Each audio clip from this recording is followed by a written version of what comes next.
On a perfect Saturday afternoon, weather-wise, it's Memphis State and UT. Hello, everybody. I'm Bob Bill. This was supposed to be just a good football game with a lot riding on it, maybe a bowl bid. Both teams looking at that. But the past 48 hours has changed all of that. The demise of Johnny Majors as head coach of the Tennessee Volunteers. Let's get some reaction to that announcement from UT's athletic director, Doug Dickey, and from the head coach of the Memphis Appreciative of John Majors' efforts and the many moments of excitement that he has brought over the past 16 years to the University of Tennessee. And I hope today that all the players, coaches, and fans will join together in Memphis, Knoxville, and Nashville to bring an outstanding display of volunteer spirit to the conclusion of this season with John Majors. We will move to select a new head coach as this season ends and recruiting starts. There is no fixed time on that, and we will make those decisions with the conjunction with the administration of the university as we move to appropriate time. Well, Dave, I don't think it will affect our ball club. I think the effect has to come from the other side of the football field, from the Tennessee football team. And we've seen this year how these kind of things can affect in a very positive way. There's also been times down through history when they affect it in a very negative way. Only the Tennessee players are going to be able to answer what effect that really has. We have to take care of our business on our side of the field because that's the only thing we really have control over. Well, joining me now in the booth is Condridge Holloway, former University of Tennessee great quarterback, and himself. He's been through a situation a little bit similar to this, Condridge. What's the reaction going to be of the Tennessee team today, in your opinion, of this matter? Well, I think the reaction is going to be very positive. Coach Majors had a very emotional meeting with his team last night, just himself and his team, no coaches, nobody else, and the reaction was very positive. But this really reminds me of a Bill Battle scenario. I mean, here's the coaching profession just proves it's very volatile. It's an 8-3 record possibility, and you're out the door. So it just goes to show you just got to be ready every time. Tennessee team could be flat, or they could be sky high. They could be, but if I were a betting man, I would say that they'll be very emotionally pumped because we have at least 10 players that are from this area.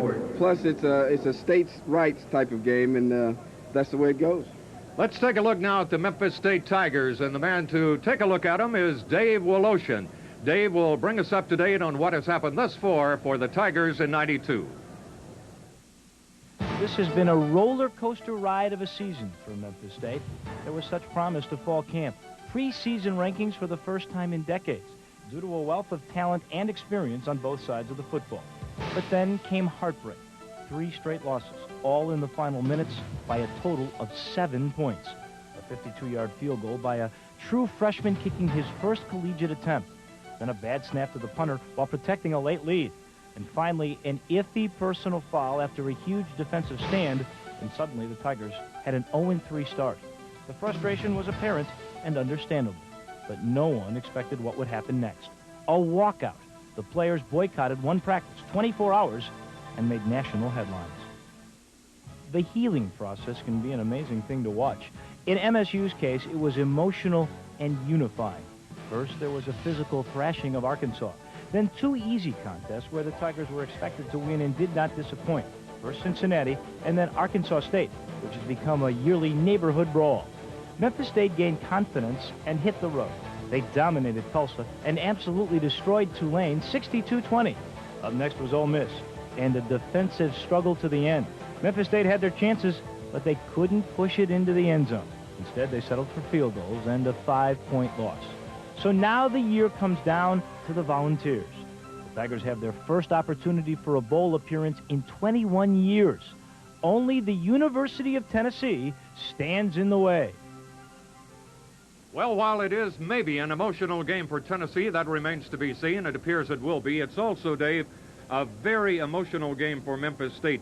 They haven't beaten the Vols. They think they've got a shot this year, don't they? Well, when you're 0 for forever, it's definitely big, and there's still some carryover from the walkout, which was 6 weeks ago. You know, Memphis State seems so unlucky. Whatever can go wrong seems to go wrong. The illegal procedure last week against Ole Miss, maybe that's the ball game there. Then they come in sky high for this game, knowing there's a bowl on the line for the first time since '71, and this thing happens with Johnny Majors, and you suspect that's going to bring Tennessee sky high. But it is an important game because there is an Independence Bowl on the line for the Tigers. Dave, we talked earlier, times are changing in college football. The players are getting more and more involved in decision-making, don't you think? I don't know if it's a trickle down from the NFL, the pros, whatever you want to think, but no longer does dictatorship work. We heard Johnny Majors' lack of communication. That was the biggest complaint, I think, with Chuck Stobart. He's tried to open up the lines. The players want to be able to communicate. Maybe they want to say in the way the offenses work. It's a different world out there now. Well, let's go down now closer to the action as we go down to the sidelines for Steve Phillips. Steve? Well, Bob, first we're going to join our national anthem.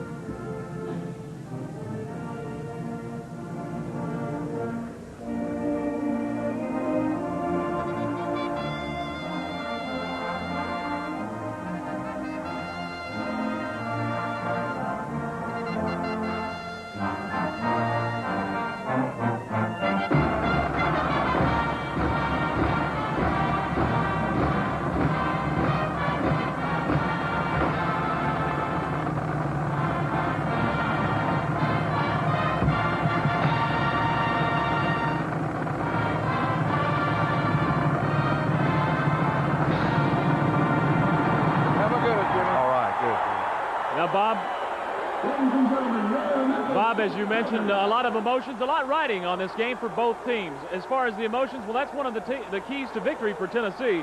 The Volunteers had that emotional meeting with their coach last night. Johnny Majors, a warm reception from the crowd on the field a moment ago. They'll have to control that. Also, the J.J. Zerlis and Jeff Tullis will be a big key. The defensive tackles for Tennessee, they must stop Memphis State's run and help with the pass rush. And the Vols will have to establish their running game. They're 17-0 since 1990 when they run for more than 200 yards in a game. If they run for less than 200 yards, they're just 5-8-1 in that period. For Memphis State, they will have to sustain their offense. Steve Matthews needs to get some drives going, keep Tennessee's offense off the field, and keep his defense resting on the bench. They will also have to contain Heath Schuler. Schuler has run for 228 yards. He's a good running quarterback. Charlie Garner, also a breakaway threat at running back. And they also have to punch it in. They have a high scoring percentage inside the 20, but Joe Allison has 23 field goals. That's 23 times they should have had a touchdown. Also, the wind may be a bit of a factor, as you can tell from looking at me. We'll find out. Coming up next is the kickoff. You will see that and the interstate rivalry right here on Video Scene.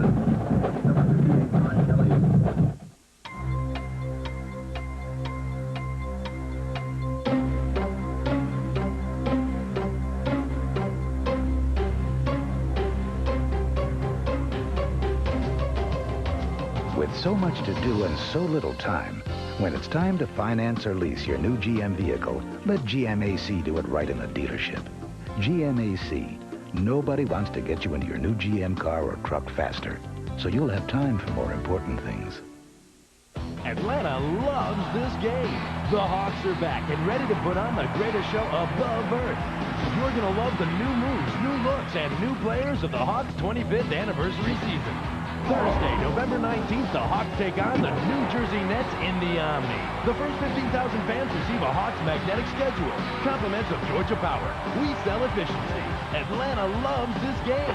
For tickets, call Ticketmaster at 249-6400 today. Well, you could not paint a better picture. It is just absolutely perfect with the one exception. The wind could be a factor. It's blowing across the field right now. On a field goal or a punt or maybe even a long pass, we might see that being a factor in this ball game. Captains are meeting now. Jimmy Harper, by the way, is the referee today. And as you see there, he signals a Memphis State choice. And the Vols will be receiving. Well, it's going to be very interesting. Dave and Condridge, I just don't know how Tennessee is going to react. Condridge, I think they're going to be high. What about you? Well, I do too, and just from the reaction around the hotel last night, the players are very pumped, and what has transpired in the last 48 hours has just made them that much more focused, and I look to see them really bust out. Well, of course, on the other side, Dave, 13-0. They're hungry. They're hungry. They want to go to a bowl game. They want to prove that this season, the 5 wins in a row, no fluke, a very solid, maybe the best Memphis State football team in recent years. Well, certainly the best opportunity since a couple of years ago. They beat Florida, and Tennessee came in 0-6. I think the key here You saw that if Tennessee gets 200 yards on the ground, they're 17-0. Memphis State is third ranked in the country defensively, and Bob, they only give up 91 yards a game on the ground. So if Memphis State's strength holds true, they've really got a shot to win this game. If I could congratulate Condridge Holloway, by the way, for making the Tennessee Sports Hall of Fame. What an honor. He just found out this morning. Just found out when he got to the booth today. And, of course, a very deserving man. And Condridge will be honored along with several other people after the first of the year. And Condridge, good luck, my friend. That was a great honor. Thank you, Rob. We've got a kickoff here. Here we go, deep into the end zone. There will be no return. Tennessee will bring it out to the 20-yard line. If it comes down to kicking, I don't know that you could pick a favorite in this one. They both can get it done. The punting, the place kicking, the all-around kicking game, very good on both sides of the football. Let's take a look at the offensive lineup for the Volunteers. Heath Schuler, Garner, Brunson, Craig Faulkner, Fleming, and Horn. Backs and receivers on the offensive line, Stoll, Miller, Spivey, Smith, and Gordon. Heath Schuler, of course, being the key man.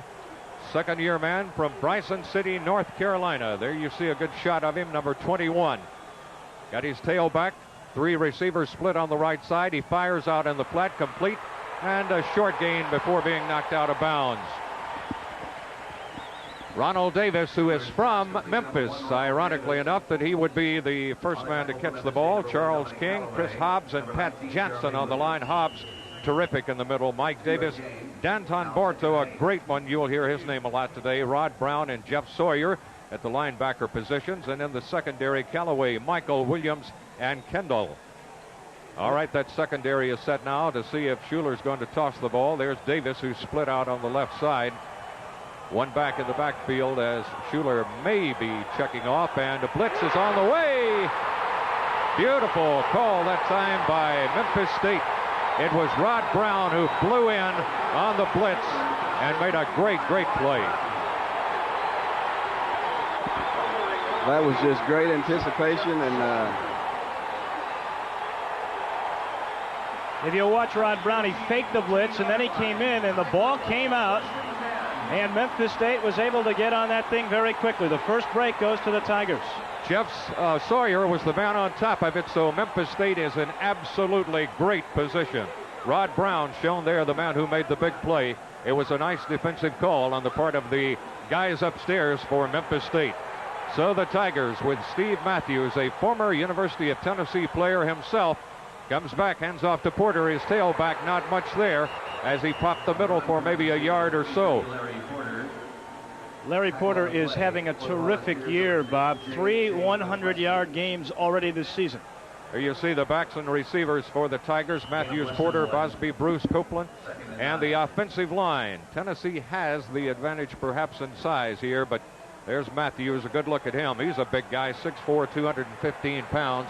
Looking at a second down and 9, no more than a yard on the previous play. Memphis State, though, in striking distance. Certainly touchdown or field goal. Here's Matthews to Porter. A little bit of daylight as he got down close to the 11-yard line before Ben Talley made the stop for the Volunteers. On that fumble, Condridge, you cannot blame Heath Schuler. He was blindsided. James Wilson, Tullis, Surlis, and Kelly. Kelly being the key man in the defensive line for the Vols. The linebackers, Jesse Sanders stepping in for an injured player, and then Reggie Ingram, who is from Memphis, and Ben Talley. For the Vols in the backfield, Steve Session, although Jenkins is probably going to play as much or more than him, Smith, McCluskey, and Parker. Parker being a true freshman. Here's Matthews looking at a 3rd down and 6. Does he put it in the air? Yes, he wants to. He fires for the corner.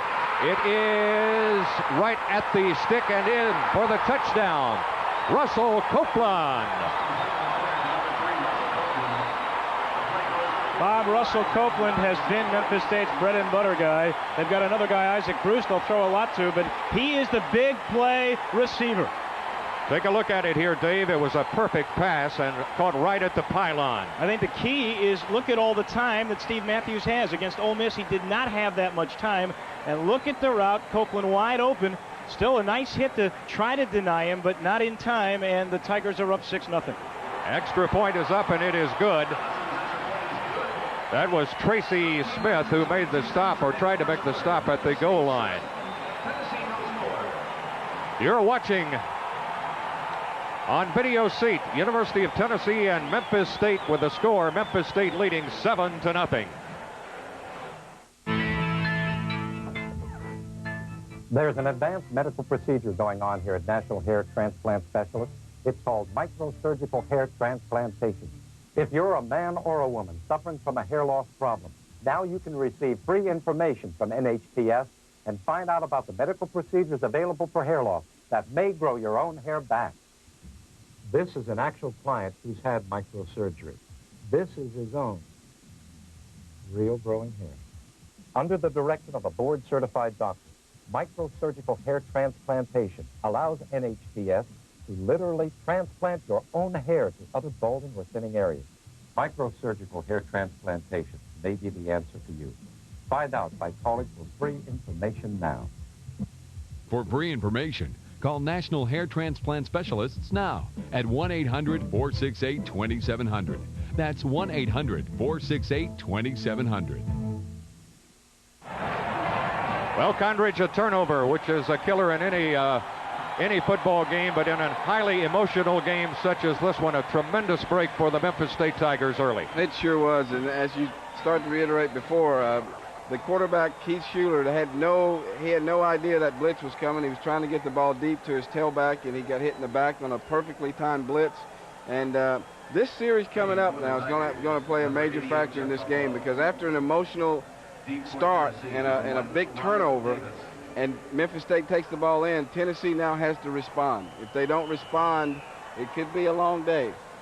Buffalo will be sent to kick off for the Memphis State Tigers with Davis and Summers deep for the Volunteers. Last time he boomed it into the end zone. This one will be considerably shorter and will be run back out to around the 17-yard line, where the stick is really made out there by Ken Irvin. Kenny Irvin, Ronald Davis. Backup DB, and shows why he should maybe get some more playing time. Psyched up there for sure. Well, it appears early in this football game that both teams are emotional, but certainly the emotion is riding right now on the side of the men in the blue jerseys, the Memphis State Tigers. Possible bowl bid waiting for them if they can pull it off. Schuler pitches back to his tailback. They're trying to get to the corner, and Garner gets up maybe a couple of yards before he is run out of bounds shy of the 20-yard line. We're going to take another look at the Memphis State touchdown, Dave. Memphis State controlling the line of scrimmage. That's the key to this, and if you give Matthews that much time, he's going to find this guy because he has pro potential. Russell Copeland, a big game player. Replays. There you see it. Consumed only a minute 26, covering 14. Tennessee now needing to get some offense going, and they do get a little bit going here. Trying to come off left tackle and get up across the 25 to the 26 or 7-yard line is Charlie Garner, the junior college transfer, who has emerged as their #1 tailback. The stop was made by Jeremy Williams coming up from free safety. There's Johnny Majors. Of course, he's been the topic of conversation across not only Tennessee, but all across the country in the past 48 hours. He will coach the Vols against Kentucky next week and then Vanderbilt. And who knows if they go to a bowl. That hasn't been decided. Here's Garner, right side. I don't think so. Not much going there. Very little running room for Charlie Garner. Hey, that was a big play for the Memphis State defense, because Tennessee was in a position to respond to the turnover. And on 3rd and short, they did not make it. And whoa. They did make it. They did make it. Condridge, if Memphis State shows with team speed, and I think they may have an advantage there, that you can't turn the corner, I guess you go up the middle. That's what Tennessee has done on the last 2 plays. He made it only by inches. Handing off deep in the eye to Charlie Garner. Big hole across the 40 to the 41-yard line. And the stop is made by the trailing linebacker, Danton Bartow. Bartow, one of the real aggressive players in the South in football. We'll take a look at it right here, Condridge. Just your basic handoff deep in the backfield with a little X blocking up front. And Mike Stoll had a nice block that time, and just a little opening is all Garner needs, and he can pop through there. He's very quick. You see the season stats on Charlie Garner. Here's Heath Schuler in the I backfield. Stands up, fires over the middle. It's complete. A little quick pop over the middle. That's one way you negate the blitz. If you're going to what they call show blitz, fake blitz, you have to be able to get back into your zones. And one way to counteract that is hit the quick pop pass over the middle, which Tennessee just completed, which will make the linebackers play a little more honest. I think they did catch the linebacker trying to blitz, and a good read by Heath Schuler. It was to Robert Todd, the tight end, and in Tennessee's scheme of things, you don't see the tight end that active in passing. Here's the big pullback, Bronson, nothing doing. Memphis State left side defensive line just closed it down as Mario Brunson was unable to get any running room to speak of right there. Mike Davis made the stop that time. We're in the first quarter of play. If you just joined us, the Tennessee Volunteers and the Memphis State Tigers. Tennessee fumbled early in the ball game. Memphis State on a blitz pounced on it and then drove in for the touchdown. The touchdown being a pass from Matthews to Copeland. They lead 7-0. Allison with the extra point. Right now, Heath Schuler is looking at a third down and short yardage situation. And he gives in the middle first down as they go to Mario Brunson, the fullback. Mario weighs in the neighborhood of 250 pounds. And they're moving Condridge on the left side, Tennessee's left side. They feel apparently that's where they can move and maneuver a little better. Well, I think what you saw there was how Heath has grown up. Memphis State's defensive alignment dictated a hold to the left side. I'm sure they had a play to the right side of the field, and they had a good double-team block, and it was just a natural hole there because they ran to the bubble. The bubble is where the linebacker's standing off of the line of scrimmage, and there's not a guy over the guard. This could be costly. Mario Brunson is a very integral part of the Tennessee offense when the running game's involved. Very seldom has he ever shaken up because he's bigger than most of the defensive players he plays against. Flags fall, and we may have a procedure call against the University of Tennessee here. Either movement or too much time. False start, offense. You heard Jimmy Harper. False start, so it cost Tennessee 5. And that's a crucial mistake. Tennessee made mistakes like that, Condridge, in the South Carolina game. And on 3 successive plays, they were offside. So things like that, of course, come back to the mental aspect of football. And Tennessee obviously wasn't quite in it that day. And that's another mental mistake they just made. 2 integral parts of the Tennessee football team is mental mistakes and being physically prepared. And that's something that Coach Johnny Majors just will not tolerate, mental mistakes. They may have another one. We have another flag down. Schuler was on a keeper that time, but again, there's a flag down, and Memphis State is... False start, offensive change. There it is, 2 in a row. 2 mistakes in a row, back-to-back. Take a look, Condridge. That's right. The entire right side moved over there. Certainly the right tackle was up and ready to go. And Rodney Gordon was a little bit fast on the snap, but you just can't do that. You can't have the middle mistakes when you don't have the explosive talent that Tennessee's used to having. And this Tennessee team is not in a position to turn it on and turn it off. They have to be consistent and play 60 minutes of football. There's not an Alvin Harper or a Carl Pickens out there to catch the passes from Heath Schuler, but there is one complete for a short gain. Vols needed 20 yards for a first down, and they pick up a little bit to David Horn, the tight end. So Tennessee has done something quite unusual, thrown twice to tight ends in the first quarter of play here. Memphis State leading by a score of 7-0. Still a lot of time to go in quarter number 1, 9 minutes and a few seconds. Schuler brings them up now. That receiver split out at the top of your screen and the left, and only one running back, and he wants to throw out of that position, and he has the ball batted right back in his face. Bartow was in there. Danton Bartow, who is 6 foot 239 pounds, and Dave, I would think, is headed someday for the NFL. I think he has a shot at it. He's just a junior. You see how good an athlete he really is. He wasn't that sought after in terms of recruiting wars, but he has come and played so very well consistently, puts in a fine performance, is the top tackler on the team. All right, Schuler's looking now at a third down and 15. No running backs. Fires out in the flat. It's complete. A chance for some good gain here down across the 40, down to about the 36 or 7-yard line is Dwayne Freeman as they went against the flow. Most of the flow going to the right, and then Schuler coming back and throwing to the left. But whether he made the first down or not remains to be seen. That's going to be close. Little slip screen to the short side of the field. And there you see the difference in the Tennessee team this year and the Tennessee teams of the past. You get that little play to Anthony Morgan or Alvin Harper, and it's a big play. And now Tennessee's struggling a little bit because of the lack of total team speed. That's why I wonder if you might see Nilo Sylvan sometime in this ball game, a true freshman out of Louisiana who is the fastest of the balls. It's enough for a first down. But we may see him. It is not enough, apparently.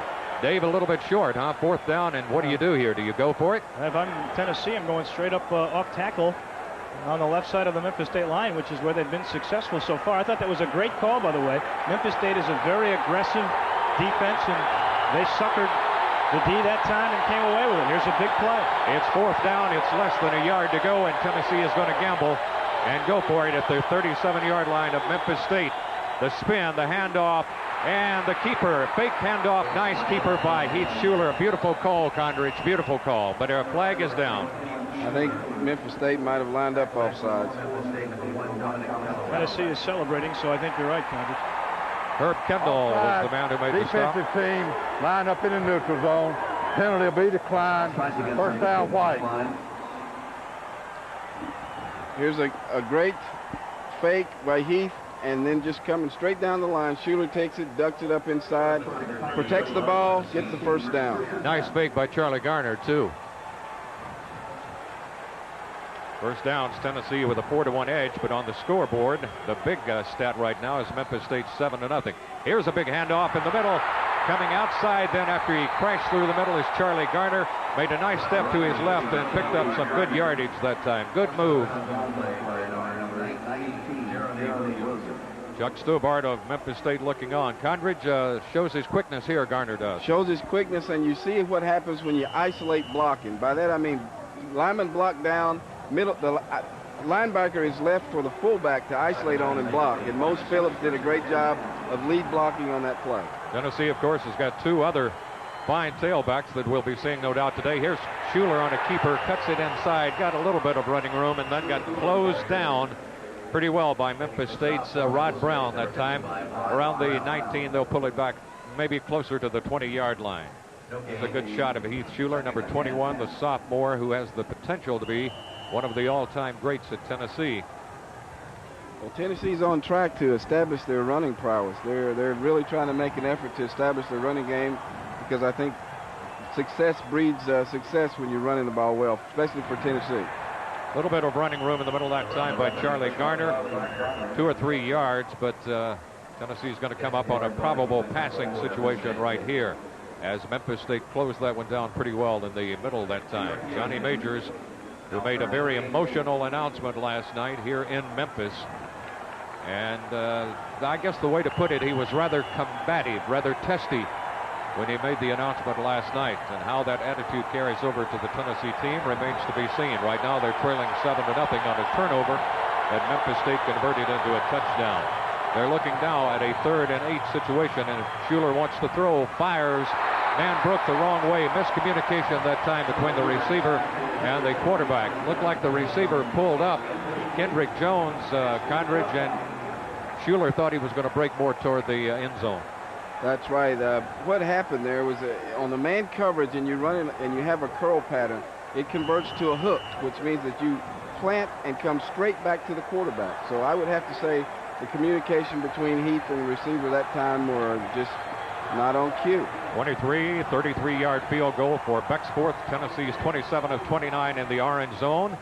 And it's up there, and it is good. So the Vols do get points out of it, but they still trail as Bexforth's 33-yard field goal is up and good. Video seat. You're watching the action from the Liberty Bowl in Memphis with Tennessee trailing Memphis State 7-3. If only there was an easy way to exercise. Stop. Introducing Walk and Roll from Telexpress. Now you can walk to a fitter, trimmer, healthier you. Exercise the feet and ankles. Firm and shape your calves. Slim and tone your thighs. Define the hips. Tighten and shape the buttocks. Rediscover that waistline and flatten the tummy. 18 padded rollers. 6 white indicate walking zone. Extended black rollers for rollback. All cushion impact. For a leisurely stroll or a brisk walk. Great for a jog, speed walking, or a run. Fully assembled and satisfaction guaranteed. Order Walk and Roll today on this exclusive TelExpress offer and get fit for 3 easy payments of $33. Just put one foot in front of the other and walk and roll. Call toll free 1-800-533-1400. Your credit card will be billed 3 payments of $33 plus $4 shipping. Or ask about our single payment option. Sorry, no CODs. That's 1-800-533-1400. Good shot of the crowd here. It's a sellout, has been for a long time at the Liberty Bowl Stadium. And the Memphis State Tigers are enjoying a 7-3 lead. Memphis State got their break when they called a beautiful defensive play, a blitz, when Bartow rolled in and caused Heath Schuler to fumble the football, and then Matthews wound up on a nice pass in the corner to Copeland for the touchdown. Tennessee drove downfield. Their drive fizzled out, though, and they had to settle for a Bexford field goal. So it's 7-3 football game right now, and Tennessee will be kicking off to the Tigers. Well, gentlemen, any surprises to you so far in this ball game? Dave, what about you? We mentioned one of the keys was that Memphis State would have to punch the ball into the end zone if they got inside the red zone, and they did their first time. But Tennessee did come back and answer with the field goal. So this one, I think, is going to be a wire-to-wire job. Tennessee drove 64 yards in 16 plays, 6:16 in the drive, culminating with the 3 points. Condridge, they tried to establish the run. You expect them to stay with that? I think they might. Talking with Dave earlier, I'm impressed with their team speed from sideline to sideline, Memphis State. Here's Martin trying to break out of there, and he does have a pretty nice return back up to the 20-yard line. In fact, one more man, and he might still have been running. The return by John Martin. Smith in on the tackle for the Volunteers, leading the way that time. And now Tennessee goes on defense, and Mr. Matthews and company go to work offensively for Memphis State. Let's go down to Steve Phillips on the sideline. Steve? Well, Bob, we talked about the emotion of Tennessee. As Tennessee made that drive, the players just sort of stood on the sidelines. I was talking to some of the assistant coaches before the game. They all said they were in shock. That's what the team looked like. There was no cheering, no clapping, even during the big plays. Maybe a little bit more in shock than emotional at this point. Big play by Ben Talley that time on Larry Porter, as the Tennessee outside linebacker smelled that one all the way and jumped all over it. There you see the scoring drive for Tennessee with the 3 points. Officially, the field goal 34 yards by Bexford. So Tennessee is now 28 out of 30 in the orange zone. Memphis State scores almost always in that zone, too. A lot of theirs have been field goals. They have one of the truly great field goal kickers in America. The left-hander stands up and fires. Got his man open up across the 25, 27-yard line. Tennessee's got the ball. He fumbled the football, and Tennessee's going to come up with it. So the breaks have evened out here in the first quarter of play. Tennessee now will go on offense in great field position at the 26-yard line. You're watching on video seat. Tennessee trailing Memphis State 7-3. Wednesday night, live. Clash of the Champions. It's a good old-fashioned showdown. Sting puts his legendary status on the line against the baddest man in wrestling, Rick Rude. Rhodes and Wyndham, Steamboat and Douglas, a 4-man brawl for the unified World Tag Team Championship. Medusa and Paul Lee fight WCW's first clash of the sexes on Clash of the Champions. Live 8:05 Eastern Wednesday night, exclusively on TBS.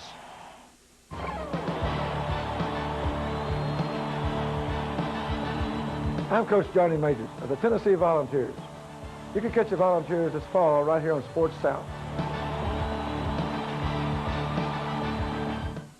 Coach Sparky Woods has the Gamecocks turned around and upset-minded. But they'll have to play like giant killers when they meet Spurrier's Gators in this crucial SEC showdown. South Carolina versus Florida. Tomorrow at noon on Sports South.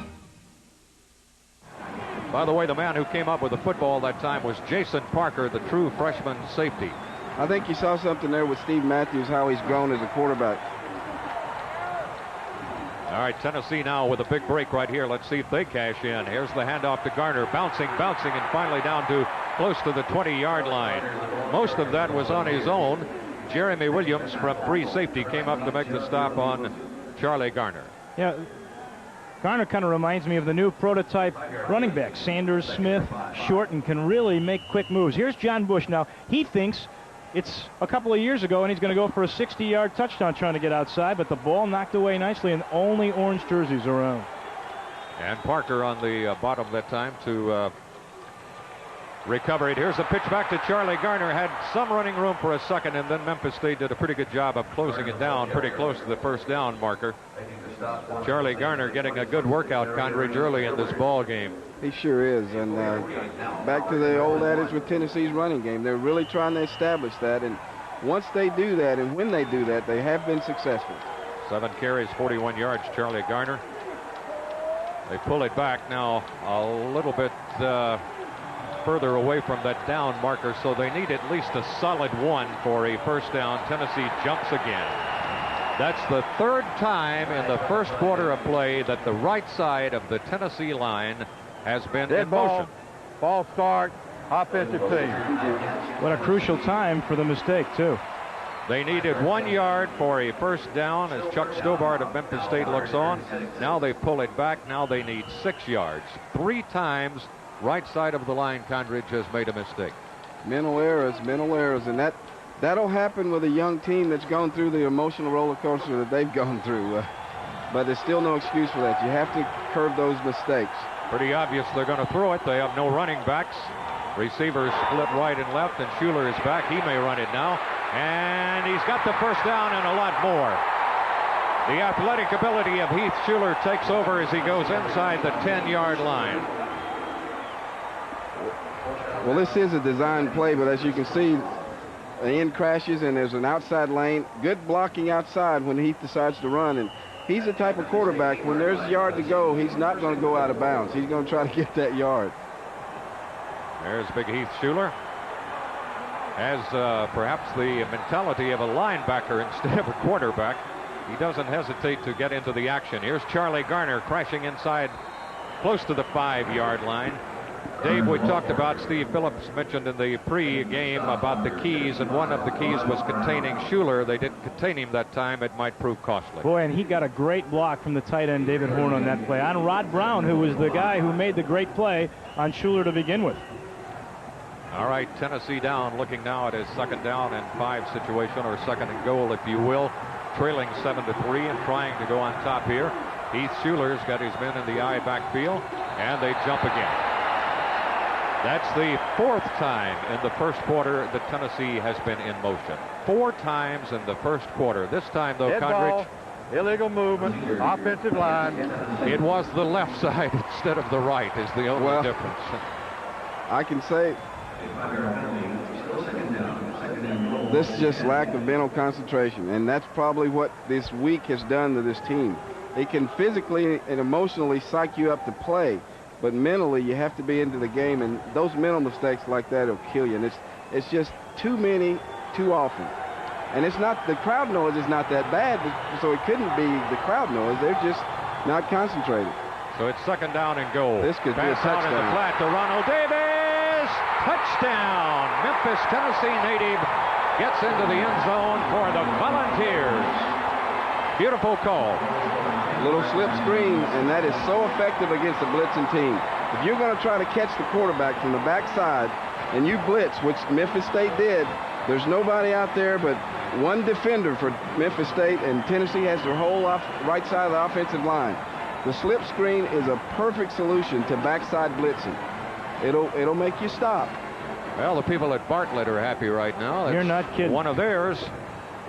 Here's the snap. The kick is up by Bexford, and it is good. And the Volunteers have taken the lead. Each team capitalized on a turnover and turned it into a touchdown. Tennessee also had a drive for a field goal. Right now, with 3:37 to go in the first quarter, here at the Liberty Bowl, Tennessee is leading Memphis State by a score of 10-7. The determination to be the best, the challenge of making it to the top, the skill to rise above the rest, knowing you've done your best. The SEC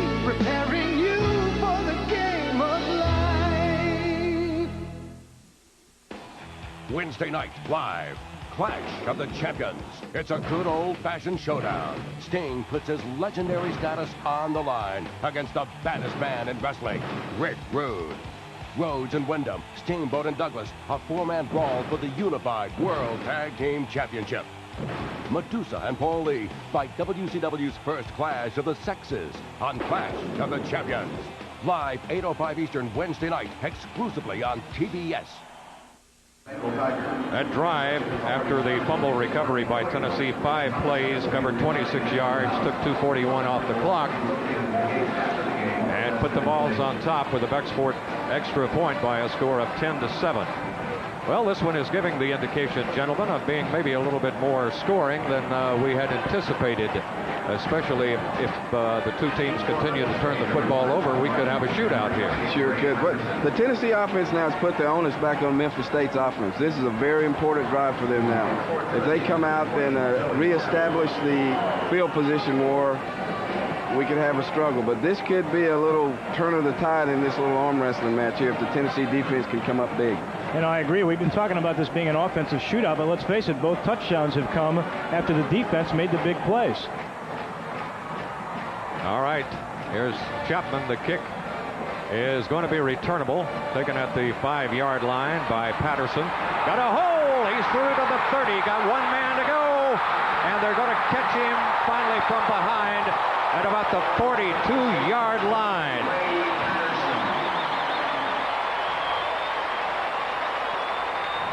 Take a look at the Tennessee touchdown first of all. You see the backside blitz and a little slip screen to the backside. Perfect play for the defense that was called.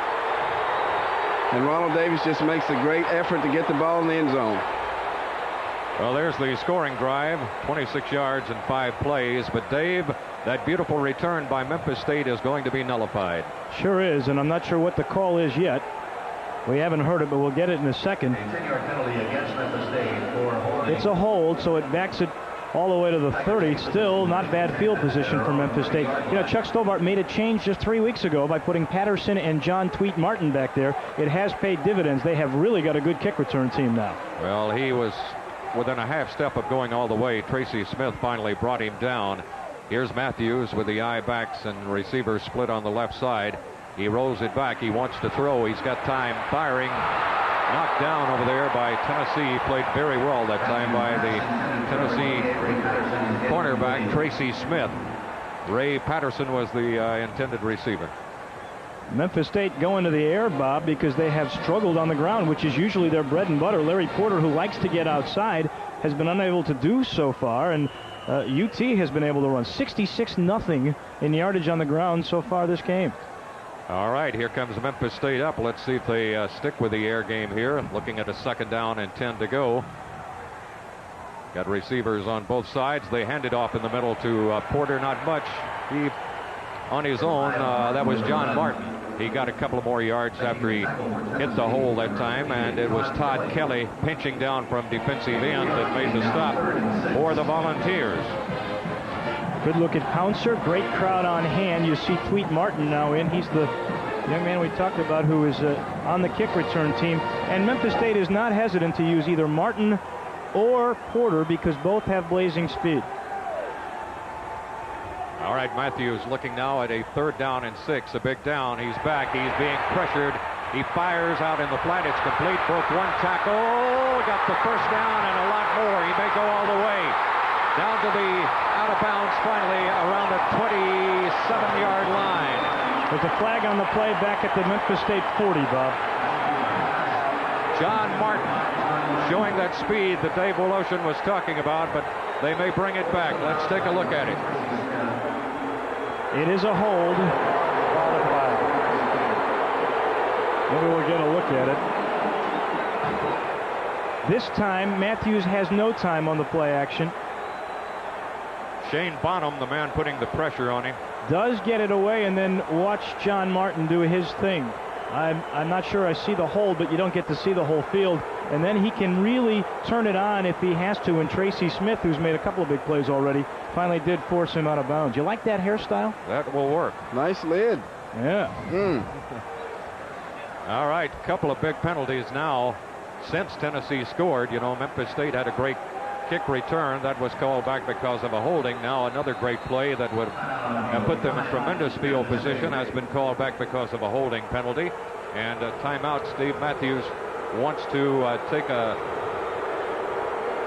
little conversation over to the sidelines with his coach here and see what they can devise as they look at a 3rd down and 10 situation. I think a good call by Memphis State. Randy Fichtner, who is the quarterback's coach, comes over to talk to Steve Matthews, and they may be a bit rattled. They've had 2 big holding calls in this series, or who knows what's going to happen. The great return, then the great screen pass. And so you sit back and you say, guys, you're in this game, just relax, don't worry. The wind that we have right now will be at Memphis State's back and might aid Matthews a little bit in the passing department right here. He could go long and maybe get a little bit of help right now. The wind is pretty brisk. It looks like it maybe at least is 16 to 18 miles an hour or so. It's been swirling around during the ball game, but right now it's right at the back of the Memphis State Tigers. Gentlemen, we've had mistake after mistake here in the first half. We've had 2 turnovers. Tennessee has had 4 motion penalties and 2 holding penalties against the Memphis State Tigers. So both teams may be a little too tight. What do you think, Condridge? I think there's so much on this game, especially for Memphis State. They've got a bowl bid, and Tennessee's trying to react to a situation they went through this week. So they should be wound up pretty tight. All right, here comes a big down for both of them, and Matthews is back. He's under pressure. He's dropped. Shane Bonham, 6'4", 270 pounds, roared in. That's 2 plays in a row. He has really put pressure on the quarterback. This time he got to him. Matthews had no time, and you're right. That's the 2nd time in a row Bonham has warned Steve Matthews. Once he was able to get it away, but not this time.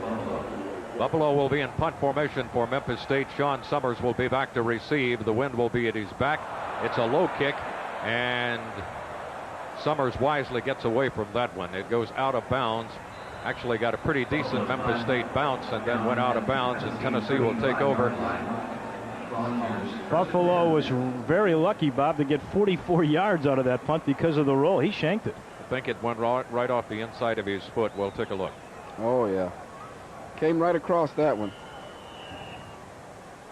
They spot the ball on the 35-yard line, and at that point, Tennessee takes over, leading in this football game late in the first quarter. Minute 55 to go by a score of 10-7. Heath Schuler still operating, of course, at quarterback. Nice fake in the middle, and then a long, deep pass had his man there, Ronald Davis, but the pass was off the mark. Davis had 6. If he had gotten that one to him, Condridge, on time. Well, this is just an instance where, Ronald hadn't played a whole lot this year, and he just spent too much time trying to get out off of the defensive man. It was a well-designed play, good play-action fake. Heath Schuler had a lot of people fooled, but Ronald just took a little bit too much time getting off of his defensive man. Is he getting more PT today because he comes home to Memphis? That could have something to do with it, especially when you're trying to recruit in this area. To pass out in the flat, it's complete. It's going to be short of a first down. Complete to Corey Fleming, but he's going to be dropped somewhere just across the 40-yard line. In first downs, UT a 6-1 advantage right now. Take a look at this play, Condridge, from the end zone angle.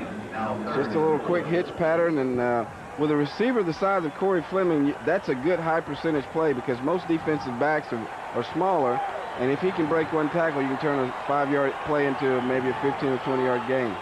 Corey Fleming was not only an outstanding quarterback in high school, he was an outstanding basketball player. He's 6'3", all-around good athlete. Here comes Rod Brown blitz. On the blitz, yeah, and they're running right into it, but they got by the blitz. Fumble picked up by Tennessee. And the Vols get a break on that one. Aaron Hayden dropped the football. A Volunteer picked it up. Looked like Rodney Gordon, or was it Ryan Patterson? Ryan Patterson picked it up very alertly. It could have been a real disaster. Take a look at it. That was just a good stick right there. The helmet was right on the ball. I'm going to tell you, that's some good athletic ability for a big lineman there. Ryan showed a little bit of athletic skill there. Impressed me with how quick he was. It may have been Brian Spivey. We may have given credit to the wrong man. Spivey, as we look at the replay, may have been the key man there. Here's Heath Schuler turning, faking, rolling, and throwing. Nobody there. Busted play on that one. Somebody either the quarterback or the receiver. A lot of miscommunication intended for Mose Phillips. I'm not sure Jeff Sawyer didn't maybe touch that football. Well, I think Schuler was getting rid of it because he saw so much pressure and there was nothing developing. The deep pattern was covered. The underneath man hadn't really got a chance to get into the pattern. Instead of taking a loss, he took a shot anyway, so he just got rid of the ball, didn't lose the yardage. Beautiful stadium here and a nice facility to broadcast from, but we're way up there. It's kind of like looking down from the Sears Tower up here at the football players. Here's Heath Schuler rolling back. Here again seems to be just a total breakdown, a busted play once again. That's a flag for a trip. The defensive lineman from Memphis State was down and lifted up his foot and tripped Schuler, and you can be sure they saw it. That was Pat Jansen who did that. I think they call holders. If that's the case, Memphis State gets a break. Schuler's going out of the game. I think he got kicked and he's got a bruise. It was a hold on the offense, gentlemen. That's what they called. Memphis State will decline it. They'll take the sack. I guess you give it to Jansen, and I think Memphis State gets a major break there. Got away with a trip, perhaps. It looked like maybe it was right on the shin bone, Condridge, and if so, that's very painful, and it could be a real problem for the Tennessee Volunteers. Jerry Colquitt has come in at quarterback as Schuler went limping to the sidelines. Hopefully that's something that a little ice will help. All right, it's third down and a country mile here. And that's the end of the quarter. Before we get back to action here, we remind you, video seats. You're watching the game from the Liberty Bowl Stadium with the Tennessee Volunteers leading 10-7. December and holiday cheer and all the actions here. A gift wrap, ribbon tied, holiday sports package. Atlanta Hawks basketball, serving up the excitement. Some of the best live rim rocking action in the game today. And in the Carolinas, Christmas cheer means cheering on the Hornets as they travel the road of the NBA live. Sports South's live college basketball will feature ACC and SEC action, including Vanderbilt, Kentucky, and more of the best hoops from across the land, including some of the top women's teams as well. And from the hardwood to the gridiron, catch the 1AA college playoffs live. Plus, Sports South's weekly high school football recruiting show, Countdown to Signing Day Live. The holiday list goes on and on, so be sure to catch it all. Sports South, December. Well, we hope you're enjoying the action. It's a perfect day for football. Temperature around 60 degrees as we got underway today. A little too breezy perhaps at times, but so far it hasn't had an effect on the football game. But for the fans, just a perfect day. Two in-state teams going after each other. Memphis State trying to win for the first time ever against Tennessee. The Volunteers 13-0 in the series. They both have had their share of mistakes and misfortune here in the first quarter. Now, before we go to the second quarter, let's go down to Steve Phillips. And fighting like cats and dogs, and this was the scene that was happened before the game, and again right now, Smokey, the Blue Tick Hound of Tennessee, after Tom 2, the Tiger for Memphis State. Wouldn't be much of a fair fight. Certainly wouldn't be as good as this football game. Smokey perhaps would be wise to back off from that confrontation. Here's Colquitt throwing long, incomplete, almost intercepted. It was intended for Craig Faulkner. It looked like Condridge for a moment Faulkner might break open. Then it looked like Memphis State might come up with the interception. Well, you know, Ronald started off to the inside of the field. I think what you mentioned earlier in the game, that the wind factor played a part in that throw, because a right-handed quarterback throwing to the right side of the field, the ball will drift to the right. With this wind blowing, it pushed it right over, almost out of bounds. Herb Kendall had pretty good coverage on that one, too. Indeed. I said Faulkner, it was Ronald Davis. Now in punt formation, Hutton is back there. The left footer gets it away. It's going to be returnable. And out across the 35, 36, 37. A pretty decent return that time by Russell Copeland. It's been pretty one-sided so far. Tennessee had the ball 11 minutes and 4 seconds. Memphis State under 4 minutes at 3:56. It'll be interesting to see what happens with Schuler. He was 6 for 9 for 45 yards. He had done a good job of running when he had to. And Colquitt coming in could hurt the cause for Tennessee. Perhaps Steve will be able to find out the extent of the injury down on the sidelines, but right now Memphis State has got the football. Matthews turns, gives off to his first man coming through. A little bit of room that time for John Martin. He got about 3 or so before he is dropped. Dave, I think the inability of Memphis State so far to establish a run has been their problem here, and I kind of have a feeling in this series they got pretty decent field position to try to establish that. I agree with you. They were -5 yards in the first quarter on the ground, a total of only 21 yards. UT 109 yards. I think what's surprising here for Memphis State anyway is they've tried to get outside on the ground and have been unable to do so. All right, Matthews at quarterback. Rolls back. He wants to throw. Fires. Complete to Cody. And Cody is knocked down after a nice gain into Tennessee territory to the 45-yard line. Cody just came in on the previous play. Brought it in from the sidelines. Matt Cody doesn't have all that many catches, 7 on the year, but already 3 touchdowns. He likes to go inside in the middle, not afraid of contact when he gets there. He's a gutty little guy. That's only the second Memphis State first down, by the way, this game. Well, I tell you what, I'm impressed with the play of Steve Matthews so far. I saw him 2 years ago, and this is not the same quarterback that was at the University of Tennessee. He has matured, and he understands what he is doing, and what he's done with the Tennessee defense.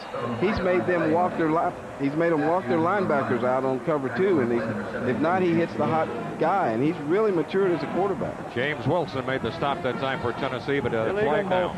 Offensive team. Illegal motion against the Memphis State Tigers. Tennessee may decline right there. While we've got a moment, we want to remind you that the announcers for this game have been contracted for and approved by the University of Tennessee and Memphis State. Any use, rebroadcast, or other transmission of this game without the written consent of host communications is prohibited. 13:33 to go before halftime. Tennessee leading Memphis State by a score of 10-7. Memphis State Tigers with the football, and it is backed up to midfield, so it makes it a first down and 15 situation to go. Matthews wants to throw, being pressured. Screen out here on the left side, and good running room down into Tennessee territory to the 40-yard line is Larry Porter. In fact, he crossed the 40 and maybe closer to the 39 where they put him down. Condredge, isn't this similar to what they did with Ronald Davis? Tennessee did on the other side? Except they used a little play-action fake, and they threw underneath to the back. They didn't run it out wide with the receiver, but the same area and the same results, basically. And Larry Porter can get outside. He has about 1,500 career yards now. He's 3 100-yard games this season. He is Memphis State's bread and butter. That was Parker who came up that time with an assist from Smith to make the stop for Tennessee, but not until 10 yards had been picked up. Here's a handoff in the middle. This will be the first down and more as Larry Porter dances across the 35 to about the 33 or 32-yard line before he is dropped by Tullis. Let's go down for a report on Heath Schuler to Steve Phillips on the sidelines. Bob, Mike Rollo, the trainer for Tennessee, says that Heath Schuler has a thigh contusion, just a bruise on his thigh, nothing serious. He's taking snaps, loosening up now, running up and down the sidelines. He'll be in on Tennessee's next series. All right, thank you very much, Steve. Good news for the Tennessee folks right there. You know, Bob, from past experience, when the huddle breaks up, when everybody's hurt over there, they're okay. If not, they stay in a huddle. Nice defensive play that time as they break through and drop. Todd Kelly came roaring through to drop Porter in the backfield that time. Todd Kelly, of course, it appears will be a first-round NFL draft choice. All year long, Memphis State has been able to get outside with their offensive team speed. But look at that, Todd Kelly shut him down. Smokey looks over the entire proceedings here. I'm not sure he's that interested in the game right now. More interested in the crowd here, I think. Here's Matthews now looking at a second down, about 15 yards to go for a first. Does he put it in the air? No, he hands it off to Porter, and Porter is dropped again by Jeff Tullis, this time coming in from defensive tackle Toolshed. Roars in to make the stop for Tennessee. Bob, you said in the open the defensive line would have to do the job, and they have. Nowhere for Porter to go. He tried to make something happen, but Tullis said no way. Tennessee's defensive tackle play in the past 2 or 3 ball games, Condridge, has left some people doubting a little bit, but they seem to be rising to the occasion today. Well, today they're playing much better, and the last 3 games, as you mentioned, they've had a little tough go. Of course, one Saturday they played a pretty good offensive line, and the other 2 they've just really been manhandled so Got to far. figure that Matthews going to put it in the air with about 17 yards to go. He's got time. Now they close in on him from behind. He didn't see the defense coming, and they drop him at the 39-yard line. Tennessee closing in defensively that time. Tennessee's defense really amazing. Memphis State -1 yards in this game so far. They've got to go to the air, and they can't find the time. The defensive line has really done the job on the Tigers in this series. That was Reggie Ingram, who is from right here in Memphis, along with Ben Talley, who made the stop for Tennessee. And now the Memphis State Tigers will go into punt formation. Buffalo back at his 45 and steps forward. No rush by Tennessee. Gets his kick away. In fact, the ball's back away from it. It is a poor kick, and it's going to bounce back up. Take a Tennessee bounce across the 25-yard line. Here on Video Seat, you're watching the action from Liberty Bowl Stadium in Memphis, Tennessee, with the Volunteers leading the Tigers 10-7. What time is it? Time to reel off NBA action. A 4-star basketball show with a jamming lineup. For the history buff, a stroll down memory lane. For the inquiring mind, the up-close and personal. I'm a bad dog. And for you basketball aficionados, start counting the plays. Here's Gordon. Oh, yeah! All in NBA action. Wednesday nights on Sports South. Florida State football is a hit. Catch this high-gear attack that has Bobby Bowden and the FSU faithful rocking. The full-blown assault on both sides of the ball leave Noel's opponents ringing. The Florida State Seminoles. Monday night at 11 on Sports South. All right, Tennessee takes over now. Let's see if Heath Schuler is in there at quarterback. That punt covered only 14 yards. Bob, that was Andy McWilliams, who is the pooch punter, who came in to kick it, and it slid off his foot, much like it did for Buffalo on his first punt attempt.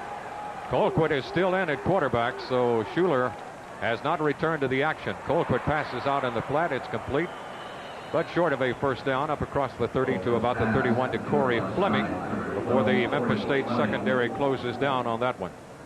It's just your basic 3-step drop and a hitch, and they do feel with Corey Fleming's size, as I mentioned before, if you can get the ball to him and cause one missed tackle because of his size, but Memphis State does a great job of gang tackling right there. Tennessee in the eye backfield, 1 receiver to the left, 2 to the right. Colquitt is the quarterback, and he may be checking off at the line of scrimmage, and Memphis State is kind of faking a blitz right now. They back off. Colquitt turns, keeps, and just general confusion on that play. Not a whole lot going there, maybe a half yard or so, and no more for Tennessee as Memphis State was ready. It was Brian Barnett, one of the first players to hit him that time. You guys sense that the defenses may be starting to take over? I think you're right, Dave. I also sense on both sides a little bit of confusion on some of these plays, too. Tennessee. 3rd down conversions you see there. And here comes one 3rd down and 3. 3rd down and 3 for Tennessee with Colquitt at quarterback. Little man Stewart is the tailback. Colquitt keeps it, turns it upfield, and got his first down. That was a nice move by Jerry Colquitt that time, Conrad. That was. He checked off to the option, which is one of the options of this offense when they package the plays together. If you go one man over too far, you option back to the short side of the field. He realized that he didn't have the pitch because there was 2 men out to his flank, so he tucked the ball up and made a good play. Bartow made the stop, as he does on so many occasions for Memphis State. Colquitt operating at quarterback. Heath Schuler nursing a thigh bruise on the sidelines. Handoff to Aaron Hayden, and he got just a little running room, maybe to the 40-yard line, and that's about it. Tennessee has now used 3 tailbacks in this ball game. They opened with Charlie Garner, then went to Aaron Hayden. James Stewart was in for a play, Hayden in there now. So Tennessee is deep in the tailback position. And they have used all three here in the first half of play. By the way, in the first half, we've got 8:26 to go and the clock running. Tennessee leading 10-7. Colquitt has a receiver split on each side, and out of the I backfield, he hands it off to his tailback. And Memphis State is waiting for this one. Tailback did a nice job. Hayden just get back to the line of scrimmage and forward for a yard or so. Well, Aaron, I think, kind of missed his hole. He missed this read by one hole. He tried to get outside, and if you watch the two guards pulling, they kick him out. There is a hole up inside, but he just kind of missed it. And Memphis State, again, shows their lateral speed. I don't think you're going to run too many plays out wide on Memphis State. They're pretty good.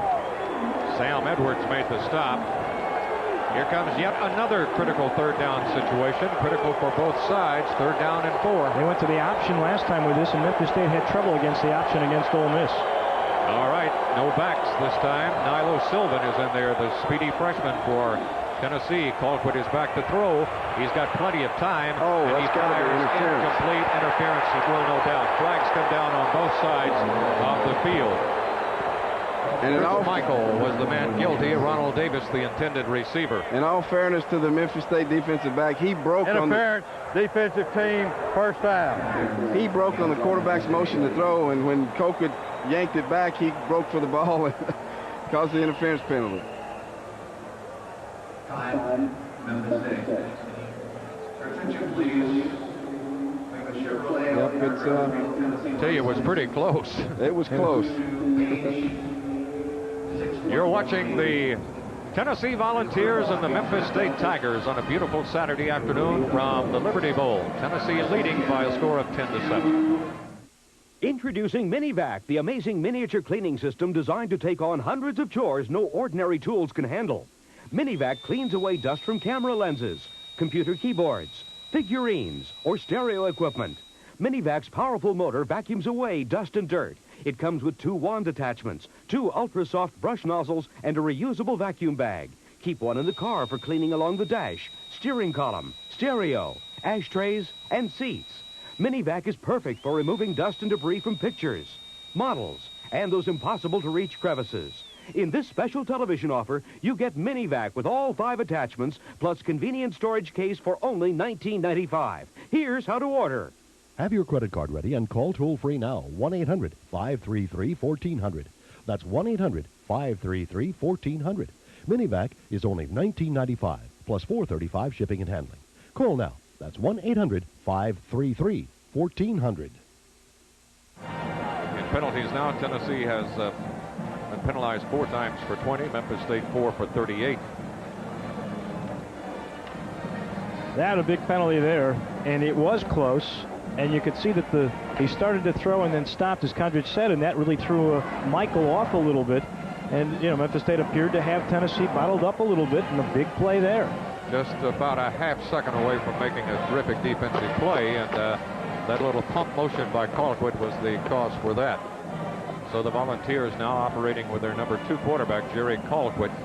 Heath Schuler sustained a thigh bruise earlier in this ball game and is out. We're told by Steve Phillips, though, that he's been moving around on the sidelines, and we probably will see him back in action. But right now, Colquitt is moving the football team with the Vols on top 10-7. Memphis State jumps into a tight defensive line, but they still couldn't stop the running of Aaron Hayden, who picked up nice yardage that time before Chris Michael brought him down. He ran just 1 hole away, Condrich, from where the blitz was coming. Yes, they timed that one pretty good. Memphis State is doing a great job of showing blitz and not blitzing, and then showing blitz and blitzing. They're confusing the Tennessee offensive line right now, but that was a good eye vision by Aaron Hayden. Total yards, Tennessee 135-50, and they will not add much to the 135 right here as Mose Phillips is dropped at the line of scrimmage by the Memphis State Tigers. You guys look at that tailback position that Tennessee has. I mean, when Aaron Hayden is your 3rd stringer, you're pretty deep. We, Dave, have just mentioned Chris Hobbs there for the first time. He's the 225-pound, very active nose guard. Apparently, Tennessee's doing a pretty good job on him because he is certainly, along with Bartow, the 2 leading defensive men for the Tigers. Well, if you look at game films, those are the 2 you try to go after and double team. much like Kelly with Tennessee. Maybe too much time here because the flag drops and Tennessee may have sustained their 5th penalty of the ball game. The 4 previous ones have been motion. I think they jumped again. Yeah, they did. There were 5 seconds left on the...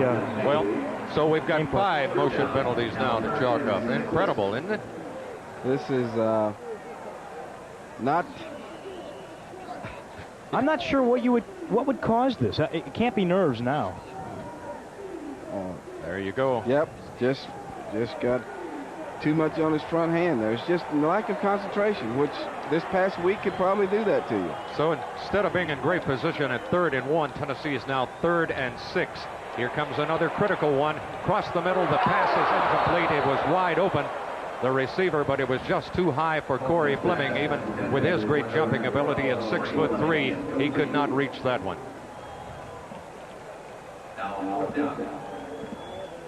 Good little motion. That ball was just overthrown, and Corey ran a good route.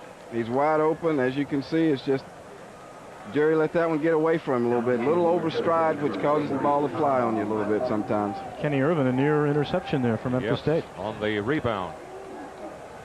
40-yard line of Memphis State, but the Vols are not going to take a chance. Hutton is going to come in, and the punt is sailing for the end zone.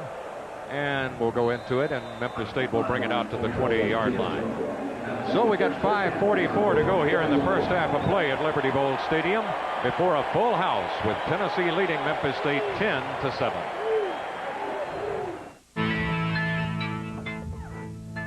There's an advanced medical procedure going on here at National Hair Transplant Specialists. It's called microsurgical hair transplantation. If you're a man or a woman suffering from a hair loss problem, now you can receive free information from NHTS and find out about the medical procedures available for hair loss that may grow your own hair back.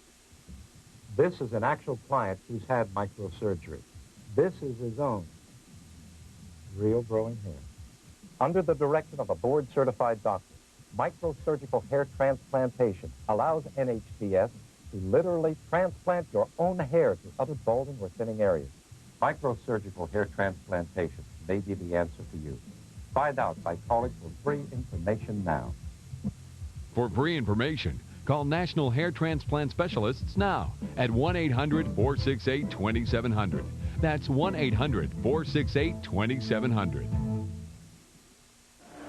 All right, Memphis State will take over offensively. The Tigers have been unable to do a whole lot offensively in this first half of play. They got their touchdown after a blitz and causing Heath Schuler to fumble the football and then scored on a short pass from Matthews to Copeland. But other than that, they're pretty well bottled up. Here's a pretty decent game this time. Coming off their left tackle and guard is John Martin, and he gets up across to about the 27-yard line. John Martin getting a lot of playing time today. He had a terrific game against Tulane, and Chuck Stobart now has new confidence in him. He's not real heavy, but he does have a great first step and a half. Jesse Sanders filling in at linebacker for the injured George Kidd. Sanders came to Tennessee as a running back, as did Kidd for that matter. Here's a try a quick pop in the middle, but Tennessee's defense closes down on John Martin this time, and not much running room at all. The entire middle of the Tennessee defense, as you saw there, just converged on that play. Chuck Stobart trying to figure out a way to get that ground game going. He's got the 2 great tailbacks, and I'm a little surprised we haven't seen either Leon Bosby or Marcus Holliday up the middle as the fullbacks, because they are a little bit tougher, and you might need that against this Tennessee interior. Tennessee's got Paul Yatkowski in there defensively right now, and he was in on that tackle. Here's Matthews back to throw, getting severe pressure, and they crush him down at the 12-yard line. Tennessee had 4 men all over him that time, including Ben Talley, Paul Yatkowski as well. Let's take a look at that one on the replay right here. This is exactly what happened to Memphis State in the first half against Ole Miss last week. Straight drop back passing, and Matthews had no time. They tried to sprint him out a little bit, and then they ran to the corners against Ole Miss last week. I don't know if they'll be able to do that against Tennessee. Their defense is superb thus far. That was a great rush by Paul Yatkowski, and I told him if I ever get a chance, I'll mention. He's from Winnipeg, Canada. Long ways away from home, huh? Well, this is a hot day for him then. Here's a nice high kick this time going away from Summers. No chance for a return, but Tennessee is going to wind up in very good field position right here. And we'll see who comes in at quarterback as the Vols lead 10-7. You're watching the action on video seat from beautiful Liberty Bowl Stadium in Memphis. The Volunteers are leading in this ball game by a score of 10-7. Atlanta loves this game. The Hawks are back and ready to put on the greatest show above earth.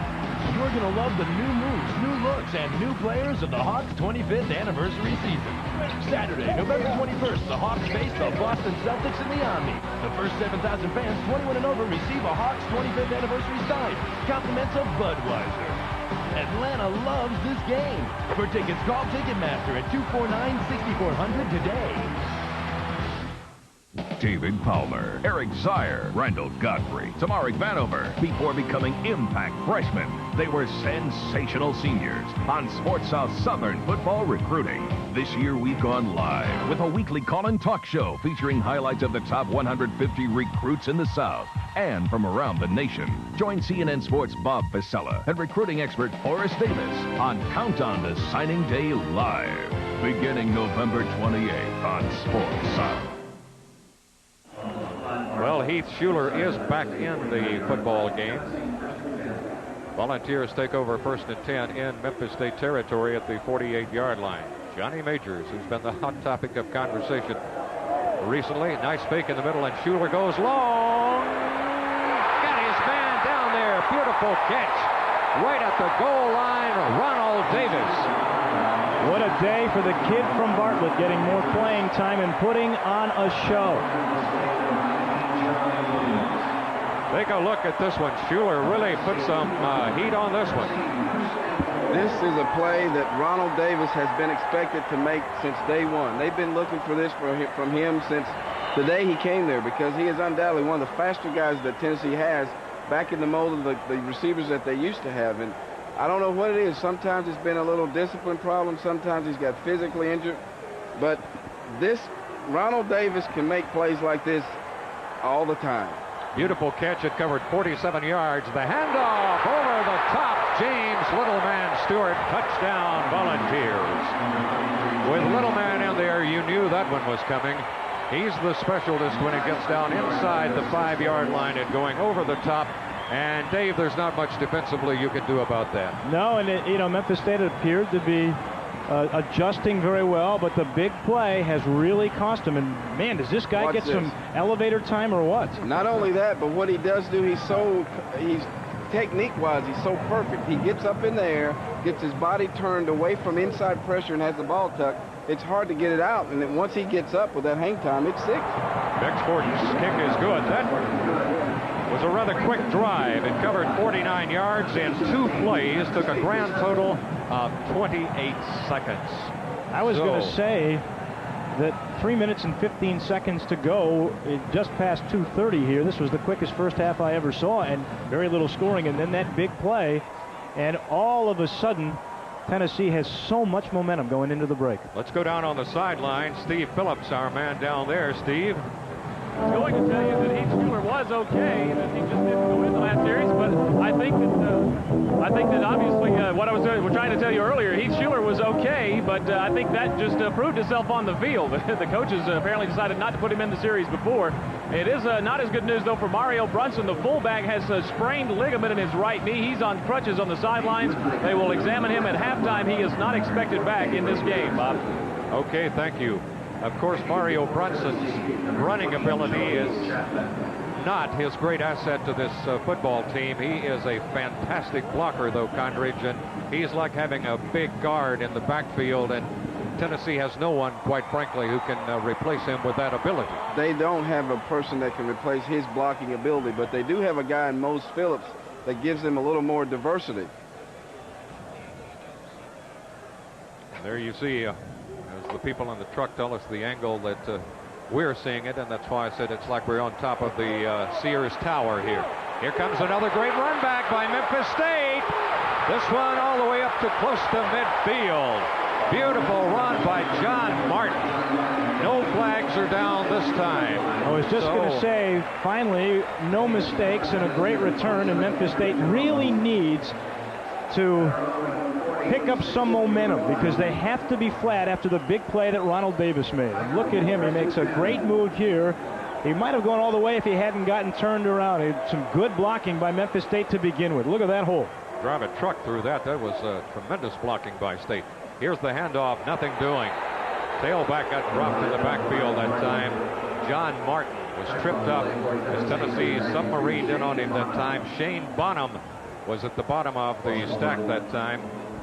Well, one thing you can say about the Tennessee defensive tackles, after 3 weeks of having their own momentum, have them pushed around, and they're really staying at home now. Kevin Mays is in the ball game too right now for Tennessee.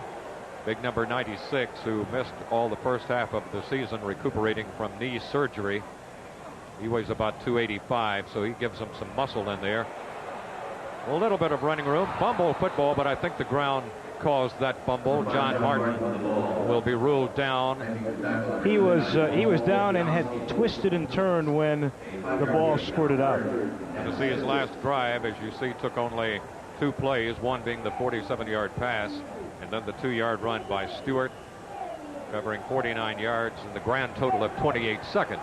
It's 17-7. Memphis State now needing to do something offensively here. And let's see if Matthews can get his team going. He's looking at a big 3rd down situation.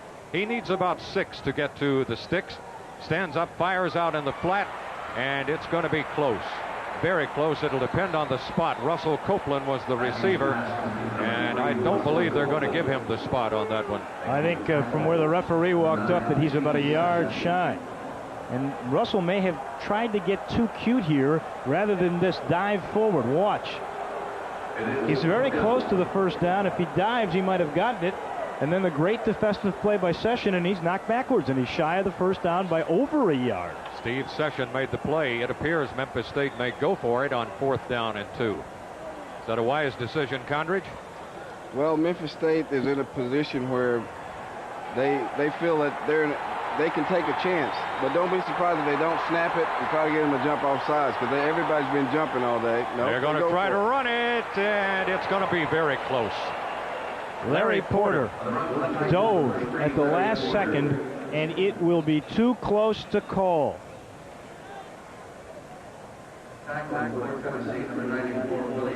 Willie Richards has come in, and Condridge, he's been playing at defensive end. He's been playing at linebacker, so they've been moving him around quite a bit because Tennessee now is getting a little thin in the linebacker spot. So he's been moved around. He came up with a good play there. He did, and I think this looks like football length short. What do you think? I think you're right. And that means that Tennessee will have 56 seconds with which to work. Well, in our view from the blimp here, I'm assuming you guys have got good eyes here, and you do. Well, you know what? You can see the numbers better now in the uniforms. Last time I did a game here, Tennessee had different uniforms in their away jerseys. You couldn't read numbers. It's a little bit better now, Condridge. I think I've got a reason. The reason that is... What could that be, Condridge? Well, you know, Sports Bell came up with an innovative idea, and what they've done instead of... It's called an inside border, and they've painted white paint on an orange number, and it's a reflective agent, and it just works really well with the 2 colors that Tennessee has. Schuler wants to throw here on 1st down. Got a man out in the flat. It's complete to Davis, and he is going to be dropped. It is Faulkner. He's going to be dropped short of a 1st down by 5 or 6 yards. It was kind of a chancy play that time because the Memphis State defender was coming up rather rapidly, and he would have had nothing in front of him. He picked it up. Daylight. What was that, about the 2nd or 3rd receiver he picked up on that one? We got motion again. This will be the 6th motion penalty. This game has been a sloppy mental effort. Sloppy mental effort by both parties. 6 times the Tennessee offensive line has been in motion in this ball game, and to be honest with you, you really can't come up with an excuse for that. Just lack of mental concentration. What a profile, huh? There's the look from the old announcer down to the field. You see how far we've got to go. Here's Schuler firing over the middle. Did he catch it or did he trap it? I think he caught it. Ronald Davis again. He's having a career back at home in Memphis.